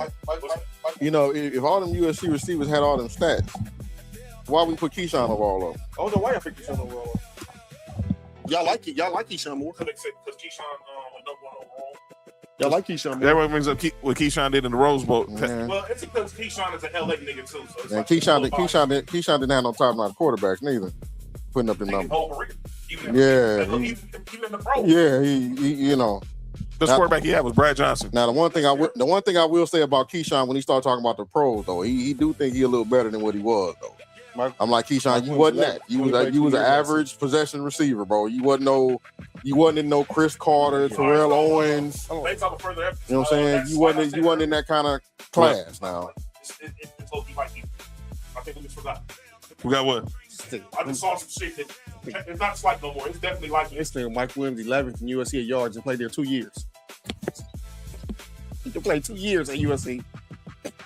I think some names need to get called out at this point. All right. I think we only got one. I think we got 2 names. Let's go get to calling our names. We got to continue this conversation. He benefited from one-on-one. You coming back here the first of the month because we got the preview college football. So I'm saying that now. September 1st. No, we can preview it right now. It's gonna be real short and sweet for me. All right. It ain't gonna be no long conversation. It ain't gonna be no long conversation. Here we go. You know what I'm saying? Ain't gonna be no long conversation. Here we go. We gonna be 12-0 undefeated, and then we'll see what we do in the playoffs. Here we go. That's all that is. All right. We'll be in the national championship game. What about RJ Sauer, a USC legend? I remember RJ Sauer. RJ Sauer was nice. I remember RJ Sauer. Johnny Morton was nice. Johnny Morton was good. Johnny too. Morton was nice. Curtis Conway was nice. You know who was good with y'all? Dude that played for the Lions now. Amaro St. Brown. He was. Okay, because y'all had Drake London and what you call it? what's the other receiver? The nigga that played for And USC had a lot of receivers that were supposed to be good too. Patrick Turner, Vidal Hazelton. I remember. They had a lot of Vidal. Yeah, they were supposed. Yeah, I remember Vidal. I remember because Patrick Turner was from Tennessee. Yep, he was a 5-star recruit from Tennessee. Mike Williams went to the NFL and played tight end. Exactly. Well, not Mark. He ate his way to tight end. He did. Yeah. That's what Mike Williams got drafted as a receiver, and nigga started eating, and all of a sudden he started looking like Ben Coates and shit. Couldn't run, and then Dwayne Jarrett, he got to the NFL, and they found out he couldn't read. He couldn't. Michael Pittman Jr. Yeah, Michael Pittman. They said Dwayne Jarrett got to the NFL. He couldn't read the defense. He couldn't read the playbook. You know who else couldn't? Who? EJ Manuel. Oh well. You got to think about the receiving. He was good at Florida State. We had these 2 tall ass niggas on the outside. Yeah. And we had the slot guy up over there. Yeah, just run a slant in the post. Nigga all day. And if you run it, here you go. yeah, and I'm just throw it to you. All right, y'all. Let's rip a new one into. Let's go ahead and kill LaShawn McCoy real quick. I should put Will on calling out names. Oh, you can. You can. AB should be on there though. For sure. Because hold on. Everybody Nigga said This Odell might sound Beckham crazy, better but route running than Jerry Rice. Jerry Rice or AB, man. Like, yo. Everybody. Nick, here. I'm taking AB. Can I? Yeah. Yeah. So again, Did you this just is say? why LaShawn McCoy is. AB should be on there though, because like, this might sound crazy, but Jerry Rice or AB, man. Like, yo. This is where he fuck up. I'm taking AB. Can I? Yeah. What did you just say? Jerry Rice or Antonio Brown? I'm taking Antonio Brown. Keep going. I don't care. Yeah. Thank you guys for watching the Speakeasy. Boys out the mud. We got LaShawn McCoy. What? Bro, I'm not gonna get distracted. Y'all can't. All right, that's 1. 2 is y'all acting like. What am I saying wrong? What can Jerry Rice do that AB can't do? Jerry Rice got what 3 Super Bowls? All them niggas should got Super Bowl. Bowl. 22,000 yards. Fuck the Super Bowl. Jerry Rice He had 1,000-yard receiving season. 42, bro. Like 42. Yeah, Yeah, my man. You don't think AB can do that? See, I really do. Yeah, because like AB's career. really, bro. Like, I think the thing is that get caught up in like how pretty niggas games. Like, so there's niggas more athletic than the nigga, of course. There's niggas that are faster. There might be niggas that have quote unquote better catch radius than him. Hey Nick, that's funny. They're not better than him. Hey Nick, that's funny when people say receivers are faster than Jerry Rice. I never seen nobody catch him. It's the difference between having regular speed and football. I never seen nobody catch him. Football speed is different. That's what I'm saying. Yeah, when you run a 40, it's different than when you have football in your hand. Yes. When we look at players like how they game looked, who ran route prettier than Jerry Rice? That's 1, I would say. He's not better than Jerry Rice, but just route running. You know Chad Johnson? Chad Johnson might be the best route runner we've seen. Am I lying? That nigga route runner. His route running was elite. Route running was top. His route running was elite. Top notch. It was top notch. It just. I'm not saying he's better than Jerry Rice. It just went up there with Jerry Rice. I'm not saying he's better than Jerry Rice. And it went up there with Jerry Rice. It went up there with Jerry Rice. Yeah, right, but we're not talking about that. We're talking about this dumbass that said Antonio Brown over Jerry Rice. And please. I remember nobody gave a shit about Antonio Brown. Because that's how I feel about the Odell. He had a cold 6-7 year stretch too. Have you seen Odell? I'm just saying. I'm saying no one. I remember no one gave a shit He's about the- he's Antonio the best Brown receiver in until he Giants ran that and punt Malik back Davis is and there. fucking bro kicked that Malik Brian Davis is Mormon. there. When he mule kicked that Pretty dude much. from Pretty much. Davis is there is what I'm saying. That's And when he's he the got best put on the receiver map. he mule kicked old boy from the No, that's not good. He is. I know From that's so bad Cleveland? for them. That nigga Yeah. played like 5 years. What happened? Nah, Cody was saying nobody cared I'm about just AB saying no until one he- gave a shit about Antonio Brown as a Pittsburgh Steelers returner or. That nigga. I'm just saying Antonio Brown until was he unbelievable. kicked the shit out of Brian Mormon, Man. and that's when everybody started watching Antonio Brown. I'm gonna say this about Antonio Brown. He was force fed the ball more than any other receiver we've seen. Yep, ever. And it's not no knock him because he was good, but when you AB was nice, Mark. but when you get the ball thrown to you 25 times a game, Hey. you should put up When numbers. you're- that Steelers team was kudos throwing the to ball offensive coordinator. 70 No, it's not. times a game. Yes, it is. Throw the ball to Jerry Rice 25 times. What happened? True. I say huh? Hey, I Mark. say what now? Hey, Mark. I say what now? Mark. I say what You now? know what AB can say? What? AB can say, I didn't have the people around me Jerry Rice had. I didn't play with Steve Young and Joe Montana. And Roger Craig and Tom Rath and Brent Jones. You know what Jerry Rice said? I was getting 1,000 yards at 42. You I what? wasn't playing with the Knicks then. What What are you talking about? But you played with Tim Brown, though. What Tim Brown was that? Tim Brown out of Notre Dame? Whoa. Yeah, Tim Brown was on the other side of that. Tim Brown was still Tim Tim Brown. Brown was on the other side of that. Strangers. I'm not saying it wasn't nice. But what I'm saying is that's not the prime Tim Brown. It wasn't prime Tim Brown, but he was that wasn't the prime Jerry Rice either. And he still got 1,000 yards. So don't bring up you and Jerry Rice. What are we doing here? I didn't bring him up with Jerry Rice, Mark. Damn. I didn't bring him But up when with you Jerry force Rice. feed Antonio Brown, dog, his numbers are gonna be a little inflated. Hey, Mark, when you look back at that, were they force feeding him or was it he just got over? Marvin Harrison force fed? Yes. No, I don't think he was force fed. Yes. Before Reggie Wayne got there? Oh, you talking Yes. about? You talking about before Reggie Wayne? Yes. It balanced out when Reggie Wayne got there. Who Yeah. was gonna pass the ball to besides him? Dallas Clark. Dallas Clark was good, dog. Dallas Clark was a good. He was a solid tight end. Yeah. But I think I don't think it was as much as far as AB being forced fed. I think they was just like, Man, they had the Mike Bobo offense for him, man. Nigga, we had. no, he ran routes. I'm not saying he didn't. He ran routes. A lot of them Nigga, screen. you got They moved him around a lot. They 129 put him in the slot receptions and and everything. 136 receptions in back-to-back at all seasons. costs. What happened? We figured out. Give him the Antonio ball. Brown, Yeah, give him the ball, yeah, give him the 129 ball. receptions in one season and 136 the next season. That's led, nice. led the league in receptions 2 years in a row. 2 years in a row, I But the know. simple fact of the matter is that fucking team was throwing the ball 70 to 75 times a game. And they was throwing it to him 35. So you should have 129 But you know what people forget? People forget that Pittsburgh team, that was also the team where Le'Veon Bell was nice too. So they wasn't just strictly a passing team. Le'Veon Bell was putting up numbers too. He was with like 13, 14 Yeah, yards. easy. Double-digit touchdowns. Easy. AB better than Odell Beckham? I think so. Yes. I think so. I mean, That's why Will don't call out names. well, I mean, Listen, more than that. well, No, I don't think more than that. Odell Beckham. Let me ask you, who a better route runner? Out of who? Odell and AB. I'll say Odell's better than Brown. Who got better hands? AB. Hey, yeah, I get at the Beckham. I get at the Who's the Beckham. better playmaker after they catch the ball? Antonio Brown. Antonio Brown.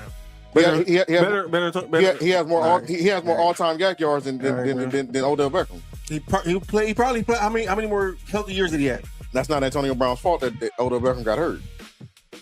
That's not his fault. Jerry Rice in 1995 had NFL record 1,848 yards, 122 receptions. Well, see, that's just He might see. That's you talking about one of the best players who ever touched the football. That's just His 1986 breakout. This nigga averaged 22.7 yards per catch and 16 touchdowns. And what was the year? What was the year where you had like 20 touchdowns in 12 games? In 12 games. That was a strike year. He averaged 22 per catch. Averaging 22 yards a catch. All right, I'm gonna give you guys two sets of stats. You tell me which ones you want. All right, go ahead, Cody. Go ahead, Cody. Okay. All right. You ready? Yeah. Okay. So the first set of stats is this player played 166 games. They averaged 126. They had 914 receptions with 13,703 yards. They averaged 15 yards a reception. They had 66 touchdowns receiving, and they had, that's that. So they did not return punts. Okay. The other person played 146 games, averaged 112, had only 928 receptions, which is only 14 more. They had 12,291 yards. They averaged 13.2 yards a reception. They had 83 receiving touchdowns, and they had 83 receiving touchdowns. So which one of those people would you rather have, the first guy or the second guy? I think I still take the first guy. Yeah. Did you hear all the stats, Mark, for the first one? Nah, I didn't hear the first one. Okay, 166 games. They averaged 126 over their career. They had 914 receptions. They had 13,703 receiving yards, and they averaged 15 yards a reception and had 66 receiving touchdowns. Would you rather have the first guy or the second guy? He said number 2. Give me 2. Mark said number 2. What about you, Fat? First guy or second guy? I'm gonna say the first dude. I'm still gonna say the first dude too. Can Nick hear it? Or Nick can't hear it? No, yeah. Okay. All right. So you guys want to know who the first guy is? Yes. Who is that? Julio Jones. Oh wow. The second guy is one Antonio Brown. Well, Antonio Brown's better than him. Oh, they just proved your point. What? What do you say? What? Antonio Brown is better than Julio Jones. But you guys all picked Julio Jones. Oh. You guys all picked the stats for Julio Jones over the stats for Antonio Brown. Antonio Brown. Antonio Brown over Julio? No, he read off the stats without the names. He read the stats without the names. But yeah, I mean, you know. Julio Jones over Antonio Brown? Oh, I don't. you got Julio Jones over Antonio Brown? I mean, I know I picked Julio, but if you ask me who I'd rather have, and knowing the names, I'd rather have it. But you went off name. I'm going off. Well, to me, what sounded better? You got Julio Jones better than AB. Yeah. Nick has Julio over AB. I have AB because I feel like AB over a 6-7 year stretch was more dominant than Julio. Now, who was Will saying Odell was better than? They both had 7 All-Pros to be exact. And or 7 Pro Bowls. You know how when you go to Santa Anita, you know how when you go to Santa Anita and you bet on a horse, and that horse got the lead, and then that other horse is coming strong on that last little. Right. That's what Julio Jones doing with this debate with Antonio Brown. I still got Antonio Brown, but Cody coming with they both got 7 all pros, and they both got 7 Pro Bowls. My bad. AB has 4 all first team All Pros, and Julio has 2. Okay. That's more important than Pro Bowl. Yeah. So I'll take All pros. All pros are definitely better. Okay, I'll take it. Yeah. AB got 4, Julio got 2. But 15 yards of reception versus 13 yards of reception is crazy. Now, the thing that Will was saying, I don't have a problem with what Will was saying. It's just that when you bring up Jerry Rice, that's when I have a problem. Like, don't put Jerry Rice in this conversation at all. I don't give a fuck what route Odell Beckham ran. I don't care if he ran the bus route, track. I don't care what route he ran. Don't put Odell Beckham with no Jerry Rice. I don't care what Odell Beckham did his first 3 years. I don't care about none of that. Will, I haven't got to talk to Will yet, but I'll talk to him like I'm talking to y'all right now. Will, get the fuck out. Hit the door. Yeah, I mean, you know what I'm saying? Any conversation that has Odell Beckham in a conversation with any top 5 receiver of all time, fuck out. Yeah, I mean, don't get me wrong. Injuries played a part in Odell's career. I will say that. I will give Odell that. But at the same time, even when Odell Beckham was putting up numbers like that, like he was never like. But see what Will is saying. I'm not saying he right, but what he's saying is the first 3 years, first 3 or 4 years that Odell had. Yeah. That stretch, it was crazy. It was Jerry. Only person I compared to it was like Jerry Rice and Randy Moss. Don't compare him to Randy Moss. Don't do that. If we're not comparing them to the only 2 people that you can say that they had. Don't do that. I remember Randy Moss as a rookie. Oh no, it was different. Odell wasn't that. No, he wasn't. Now Odell is a better route runner than Randy Moss. Yes, but Randy Moss was like, nigga, I don't need to run the whole route tree. I don't need to do that. I'm gonna just run this streak and this post, and that's all I need to run. In fact, remember I'm gonna throw this hand up. In fact, remember we was in post office in LA. That's all he was doing. When he was guarding Terrence McGee was guarding. You know why he did that? It's A. No, he did that because Terrell Owens had 3 touchdowns. Yeah, early that day. Yeah. And that's when Randy Moss was like, word? Cool. They say he was 17 of them. Basically. But it seemed like he had 17 touchdowns against Buffalo. And I remember, Nick, this is going to make Nick mad. I remember the Raiders thought he was finished. Nah. The Raiders thought he couldn't run. No, have you seen the interview with Warren Sapp? Yeah, they was talking shit. Warren Sapp was like they 9 routed him to death. That's why when he got to New England, they said, Randy Moss lost a step and he not as fast as he was. That's true. Was terrible. Yeah, he was. Terrible. Sapp was saying when they was in practice, they had that's when y'all had Kerry Collins at quarterback. Yep. He was just telling them, just throw him the ball. Just throw it up. Just throw it up. Just throw it up. Kerry Collins wouldn't throw the ball. Wouldn't throw the ball's direction. That's why that bitch ass nigga lost. And these fools, and New England got him for a 4th round draft pick. Yeah. I was at the homie house. I ain't gonna, this is exactly what happened. I'm at the homie house. We watching the draft, right? Notification come up. Boom! I said, they was like, Raiders traded Randy Moss to the fucking Patriots. I told the homie, like, nigga, the Patriots. It's over. They about to lose no game this year. It's over. I'm like, I'm like, why did we do that? I'm like Tom Brady already got 3 with no number 1 receiver. Now you got V nigga. Now you getting Moss. You got some V nigga. Oh, George Pickens was going crazy against the Rams. Yeah.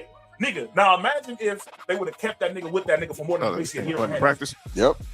He only had a year and a half with Brady. Yeah. They only get a nigga a year.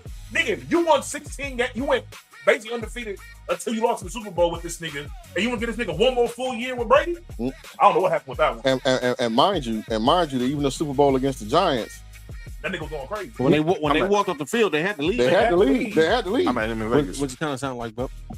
All right.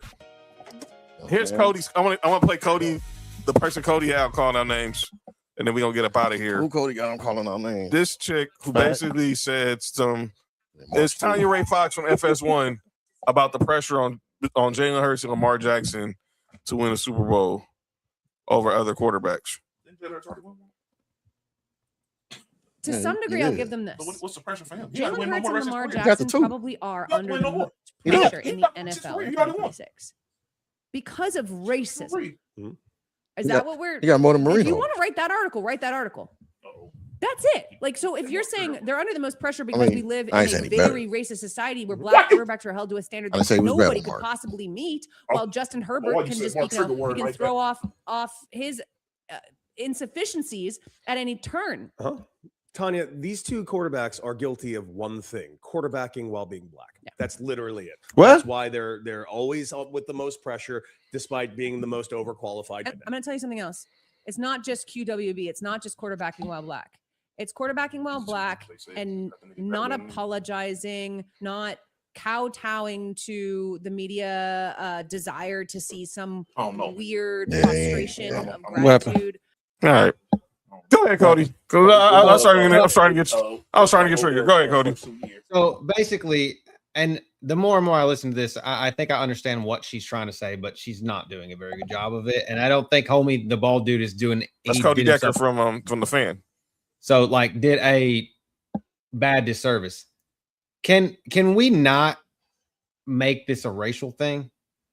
Can we just say that Jalen Hurts is a mediocre quarterback and then he's under pressure because he's a mediocre quarterback and hasn't done shit with a mediocre without that we thought that he was? Lamar Jackson, he shouldn't even be in the same conversation with Lamar Jackson. The only thing that's similar about the two is they're both black and they both run the ball. But Lamar Jackson is way better than Jalen Hurts, and we shouldn't have that conversation. I will say this about Jalen Hurts. Jalen Hurts, the year they won the Super Bowl and the year they lost, he stepped up in the playoffs. He definitely stepped up in the playoffs those years. Who? Jalen Hurts. Oh yeah. What about Jalen? He stepped up the year that they won the Super Bowl and the year when they lost the Super Bowl. He was you could say he was the best player on the Eagles. He was. Both of them years. My point is they were trying to excuse, make this a bigger issue than what it was, being that the only the reason why he did not play. I get what you're saying. I get what you're saying, Cody. That's not the reason why. It's definitely more pressure on Lamar Jackson though, because Lamar Jackson has nothing else left to prove. He got 2 MVPs, could have had 3. you done won the division titles. I mean, it's definitely on Lamar Jackson because I don't think there's any more pressure on Lamar Jackson because he's black. That's my point. That's what they're trying to make this. I think there's more pressure on Lamar Jackson because he has achieved so much. And they're trying to tie Jalen Hurts to Lamar Jackson because he's black. Because they're both black, yeah. I just think she gave a bad example. I don't know why it's pressure on either one of these two quarterbacks. I'll be honest with you. We've seen. I know why. We've seen Jalen Hurts win a Super Bowl, like Fat said, play well in the playoffs, and both Super Bowls too. As much as we call Jalen Hurts mid up here, he played well in the playoffs and in the Super Bowl. Yep. So he shouldn't have no pressure at all. Nope. Lamar playoff time, he kind of he'll disappear a little bit. Yeah. So I get that part of it, but that still doesn't take away from him as a player. No, we ain't gonna have like the teams he lost to weren't like teams that either. I'm gonna going to the championship, going to AFC championship. All that's cool, but I'm gonna tell you this: if your defense stop Kansas City for only 14 points, you should win that game. I agree. Well, he did win that game. No, he didn't. They lost that game. No. Look, I said he won that game because if you go back and look at that game, when he threw that touchdown to Zay Flowers, and Zay Flowers fumbled at the end zone. That's not Lamar's fault. Nope. They win 21-17. If Zay Flowers hold on to, they held him to 17, 14 points. Yeah, but he drove him down the field. Cool. It's the same thing with Brady when he lost to the Giants. They drove down the field. Moss caught it when they left the field. Lead. Lamar drove them down the field. His Zay Flowers on that crossing route. That's true. Lamar just looking like all you gotta do is break the plane. I mean, yeah, I get that point. No, first of all, whoever that safety was for Kansas City, great play. But if we might have a different story. That's true. But Lamar has to show up in the playoffs because the reason why it's fresh on Lamar is because he has nothing else left to prove. That's one thing. If he won a Super Bowl, he got what 2 MVPs. Could have had 3. Yeah. No, he should have had 2. You see what I'm saying? I'm just saying. No, he should have had 2 because didn't one year he had down there 1,000 yards rushing or something like that? No, the year Josh Allen won, he should have won, but the previous year Josh Allen should have won. So that's what I'm saying. You know what I'm saying? That's what I'm saying. It still should so he don't have nothing else left to prove. Yeah, it's a Super Bowl. That's it. Or no, I'll be honest with you. For me, it's not even win the Super Bowl. It's just perform well consistently in the playoffs. Yes, he is not. You can't lose because of you. Yeah, I give you that. Yeah, I give you that. Yeah, I do. But let's forget. Yeah, but then Lamar didn't catch that pass, man. But Lamar had that fumble. Yeah, Lamar had the fumble. Lamar had that silly fumble though. I don't care about that fumble. He put his team in position to win. He made the perfect throw. That's not on him. That fumble was long been forgotten. That's not on him. That's on Mark Andrews and our defense. But that's on Mark Andrews though. For sure, you got to catch that. You got to no excuse. I don't even think I don't even think that Lamar Jackson has that as much pressure this year, like because he has a whole new head coach, a whole new offensive scheme again. So it's like he shouldn't have. I'm gonna tell you the pressure for Lamar is gonna build up as the season goes along. Like if they come out and they start, let's say they first 12 games, they come out 9-2, and Lamar is leading MVP candidate, which I think is gonna happen. First thing they're gonna say, they're gonna be like, okay, they're gonna be like, yeah, okay. Now we're gonna happen in we're gonna see, yeah. Now, but I would say I'm with you. I would say Lamar had some bad luck when it came to the playoffs. Yeah, like with Zay Flowers, the Mark Andrews shit. The one time the 2 times I say Lamar came up short was the one year they lost to San Diego. That was his rookie year though. And I think that one year when Cincinnati went to the Super Bowl. No, the year he won his first MVP, they got blew out by Tennessee. No, that year. Oh, that game he didn't. It was. Oh, that was. Fellas, was that I got to bounce. They lost. All right, Cody. I got to bounce. All right, Cody. All right, Cody. All right, Cody. Good looking. Appreciate it. Buster. That's funny. No, I don't count the rookie year because nigga, they don't even call it. They don't even try to call no passing plays for this nigga. I watched that game, bro. He had 3 passes going into the fourth quarter. You know what's crazy? I watched them try to make that dude a receiver out of Louisville. That's the crazy. I remember he killed Florida the year he won that Heisman, bro. Nigga, I didn't really because niggas don't really follow Louisville like that. No, I did that year. Man, that game they played Florida State on ABC. I'm thinking like, okay, it's Florida State, Louisville. We're gonna do what we normally do to Louisville. I'm looking at the game like They was ranked top They They was. was ranked like top 5 or something. Like, who was his name? Nigga. Then he came back that next year. A lot of people forget. This is probably one of the best games I've seen in a while too. When he the next year when Louisville went to Clemson, and he went oh my God, with he Deshaun went Watson. He went head to head with Deshaun Watson. Oh my God.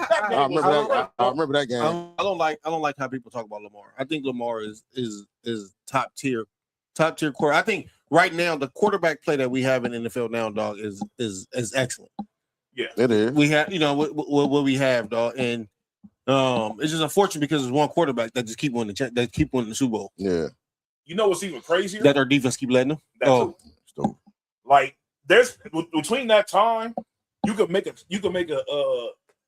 case that maybe Lamar could have won like 1 or 2 throughout that time, and that nigga whole career is looked at differently. Like just completely differently. Because you gotta think about it like this, my nigga. Look, what other nigga if he was 2 throughout that time, right? What other nigga you seen win MVPs that early and win Super Bowls that early? Patrick Mahomes. That's it. That's it. That's it. And he will be right there with him if he wins. A Super Bowl is like the cherry on top for Lamar. Yeah, for sure. It's a couple quarterbacks like that. Because if you give Joe Burrow a championship, but he doesn't have no. That's what I'm saying. Like the niggas who won the MVPs and like shit like that. You got MVPs and championships on throughout that whole time. Only nigga we seen doing that is Mahomes. That early on in your career. Winning that many MVPs and championships. I got a comparison with Joe Burrow too. I think Joe Burrow, not saying who's better or who's not, whatever. I think Joe Burrow is gonna go down as this generation's Dan Marino if he don't get out of Cincinnati. Yeah. For sure. No doubt about it. He's gonna be this generation's Dan Marino if he don't get out of there. Either him or Justin Herbert. Yeah. I can tell you this because that year and now that you said Herbert, if you give Joe Burrow Herbert's defense. Oh my God. Give San Diego's defense to Joe Burrow. Or if you just put Joe Burrow in with the Chargers. Yeah. Oh yeah, for sure. Yeah. Oh yeah, no doubt about it. So offense is not the problem with Cincinnati. When all of them are healthy, offense is not the problem. With what you call it either. With over there in San Diego, hey, offense ain't the problem either. Their problem is you think you need a number one? I think he plays well enough where he really doesn't need one. You talking about Justin Herbert? Yes. Yeah. He plays well. He doesn't like if he needs one, yes. But the niggas he have are good enough. It'd be good. As good as he is, the niggas He makes them better. are good enough. He elevates his receivers. No, he needs number one. Let him have T. Higgins. George Pickens. He needs number one. He needs number one. George Pickens. Nigga, look. And that'll be perfect because that'll put old boy. What's the other receiver? Larry McCollum. That'll put him at number 2, and he'll be perfect right there. Quentin Johnson's playing well now too. Yep. Just watch your mouth because Lab McConkey nice. Georgia. You know what I'm saying? Lab McConkey nice. You know what I'm talking about? They bring George Pickens. Somebody. That's what I'm saying. He's moving the slot for sure. But he should be in the slot. He's a slot receiver. He's a slot receiver. Sure. That's what I'm saying. But that'll give Justin Herbert that number one. Justin Herbert needs Quentin Jefferson to become better. No, but that's the main problem. That's not gonna happen. I'm with fact. It can happen. I'm with fact. I hope it doesn't. I'm with fact. They need if they can go get George Pickens, or if for whatever reason the Chargers have a horrible year this year and they go get Duke from Ohio State, they're not getting it. They're not gonna have a bad. I don't think they're gonna have a. They're not gonna be that bad. They're not gonna be sorry. I'm gonna knock on this table and say, let somebody get hurt. Look, starting to get them next year. Check in with us. Check it. Keep us posted. We could be better, and our record would still be trash. And I think that's gonna happen.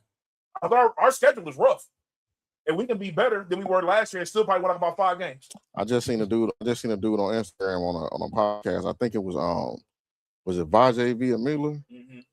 He had the Raiders going. I don't know if he was playing or if he was sick. He had the Raiders going 11-6. I don't know about 11-6. He was playing. Bro, no, Rich Eisen pulled up the schedule, and he went game by game. I don't see us winning 11 games. No, he said he had them beaten. Because I'll be honest with you, he had them beaten Buffalo. No, what? He had them beaten Kansas City. No disrespect. He had them beaten Denver twice. I just said 5. Yeah, no disrespect, Nick. They're not beating Denver not once, and they're not beating Kansas City not once.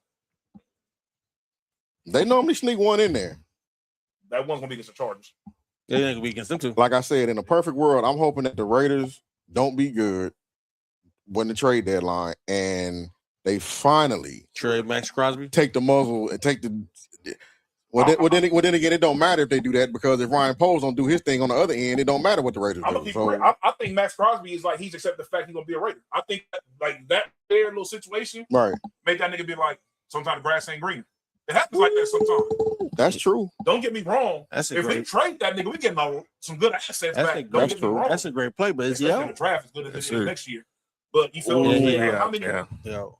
But you got a man on third though. We can rush the passer and stop the run the way he can. That nigga's a difference maker. They walk out. He is. He needs help. That's all he needs. Let that nigga have another nigga that can rush the passer consistently. That's why I'm looking at Bear. That's why I'm looking at Bear fans that's on Instagram. We giving up too much for him. I'm like, bro, look, man, you giving up 2 first-round picks. So what? Look what you getting in return. Basically, you get a nigga that can stop the run and look what you getting in return, bro. At a high level. You get that. He comes to the Bears. That's our best defensive end since Julius Peppers. For sure. If he goes to the Bears, that means your GM actually addressed a need. Yeah, you're right.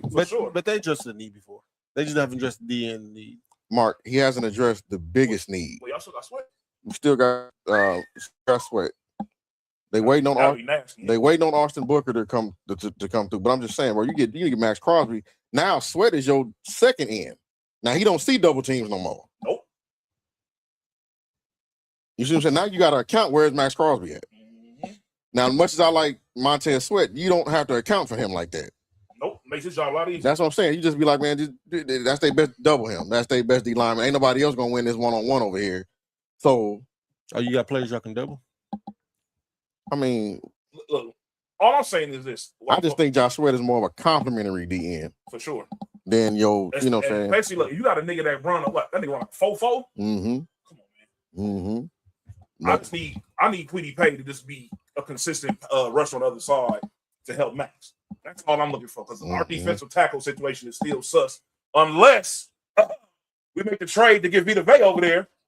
Yeah, like Tampa's talking. Nigga, that is a game changer. Oh, that's it. I think he said he want to stay on the West Coast. Yeah, too. he want to play for. That's it right there. That's game.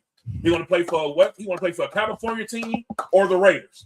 And the reason why he said the Raiders is because of the Tom Brady and John Spytek connection.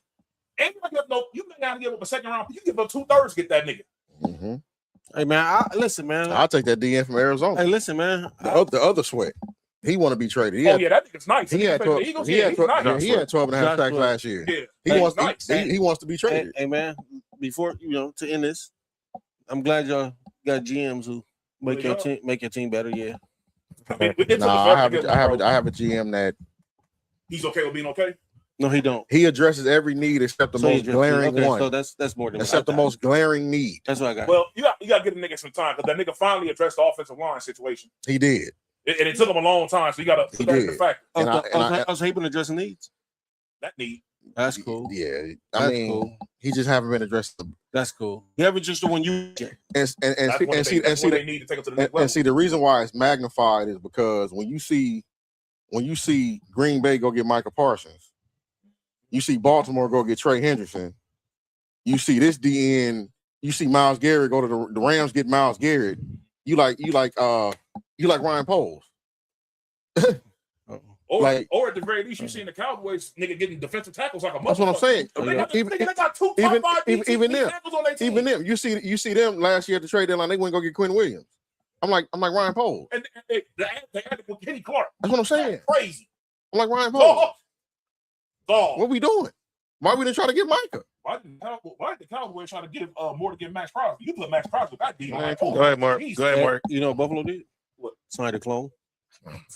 On that note, it's time to go. Right. We are finished after the show. This and I keep trying to tell Mark. And he was sorry when before he died. I keep trying to tell Mark if Buffalo's ceiling is the AFC Championship game every year, Brandon Beane is going to be like, "What are y'all complaining about?" Because you're not getting. I mean, look. All right. I ain't gonna lie. I'll be cool with the AFC Championship every year. Shout out to Fab. We're gonna continue this discussion on Friday. All right. And rest in peace for your team, man. You already been there a few times, so you need to take the next level. I understand. We gonna talk. My team ain't been there. No, we're getting there in spite of him. That's the problem. Oh boy. My team ain't been there since we went to the Super Bowl. So go ahead, John. All right.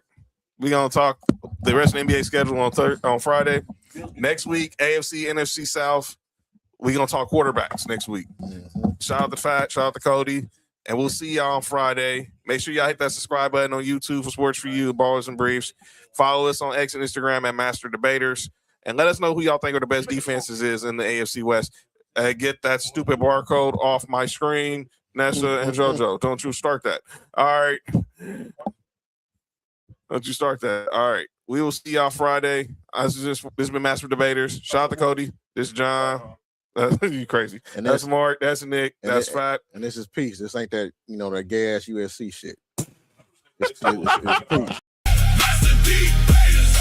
We stay lit. If you want the truth, come take your seat. Join the debate. Bring the heat. One mic, 4 angles, no fear, no pause, big names, big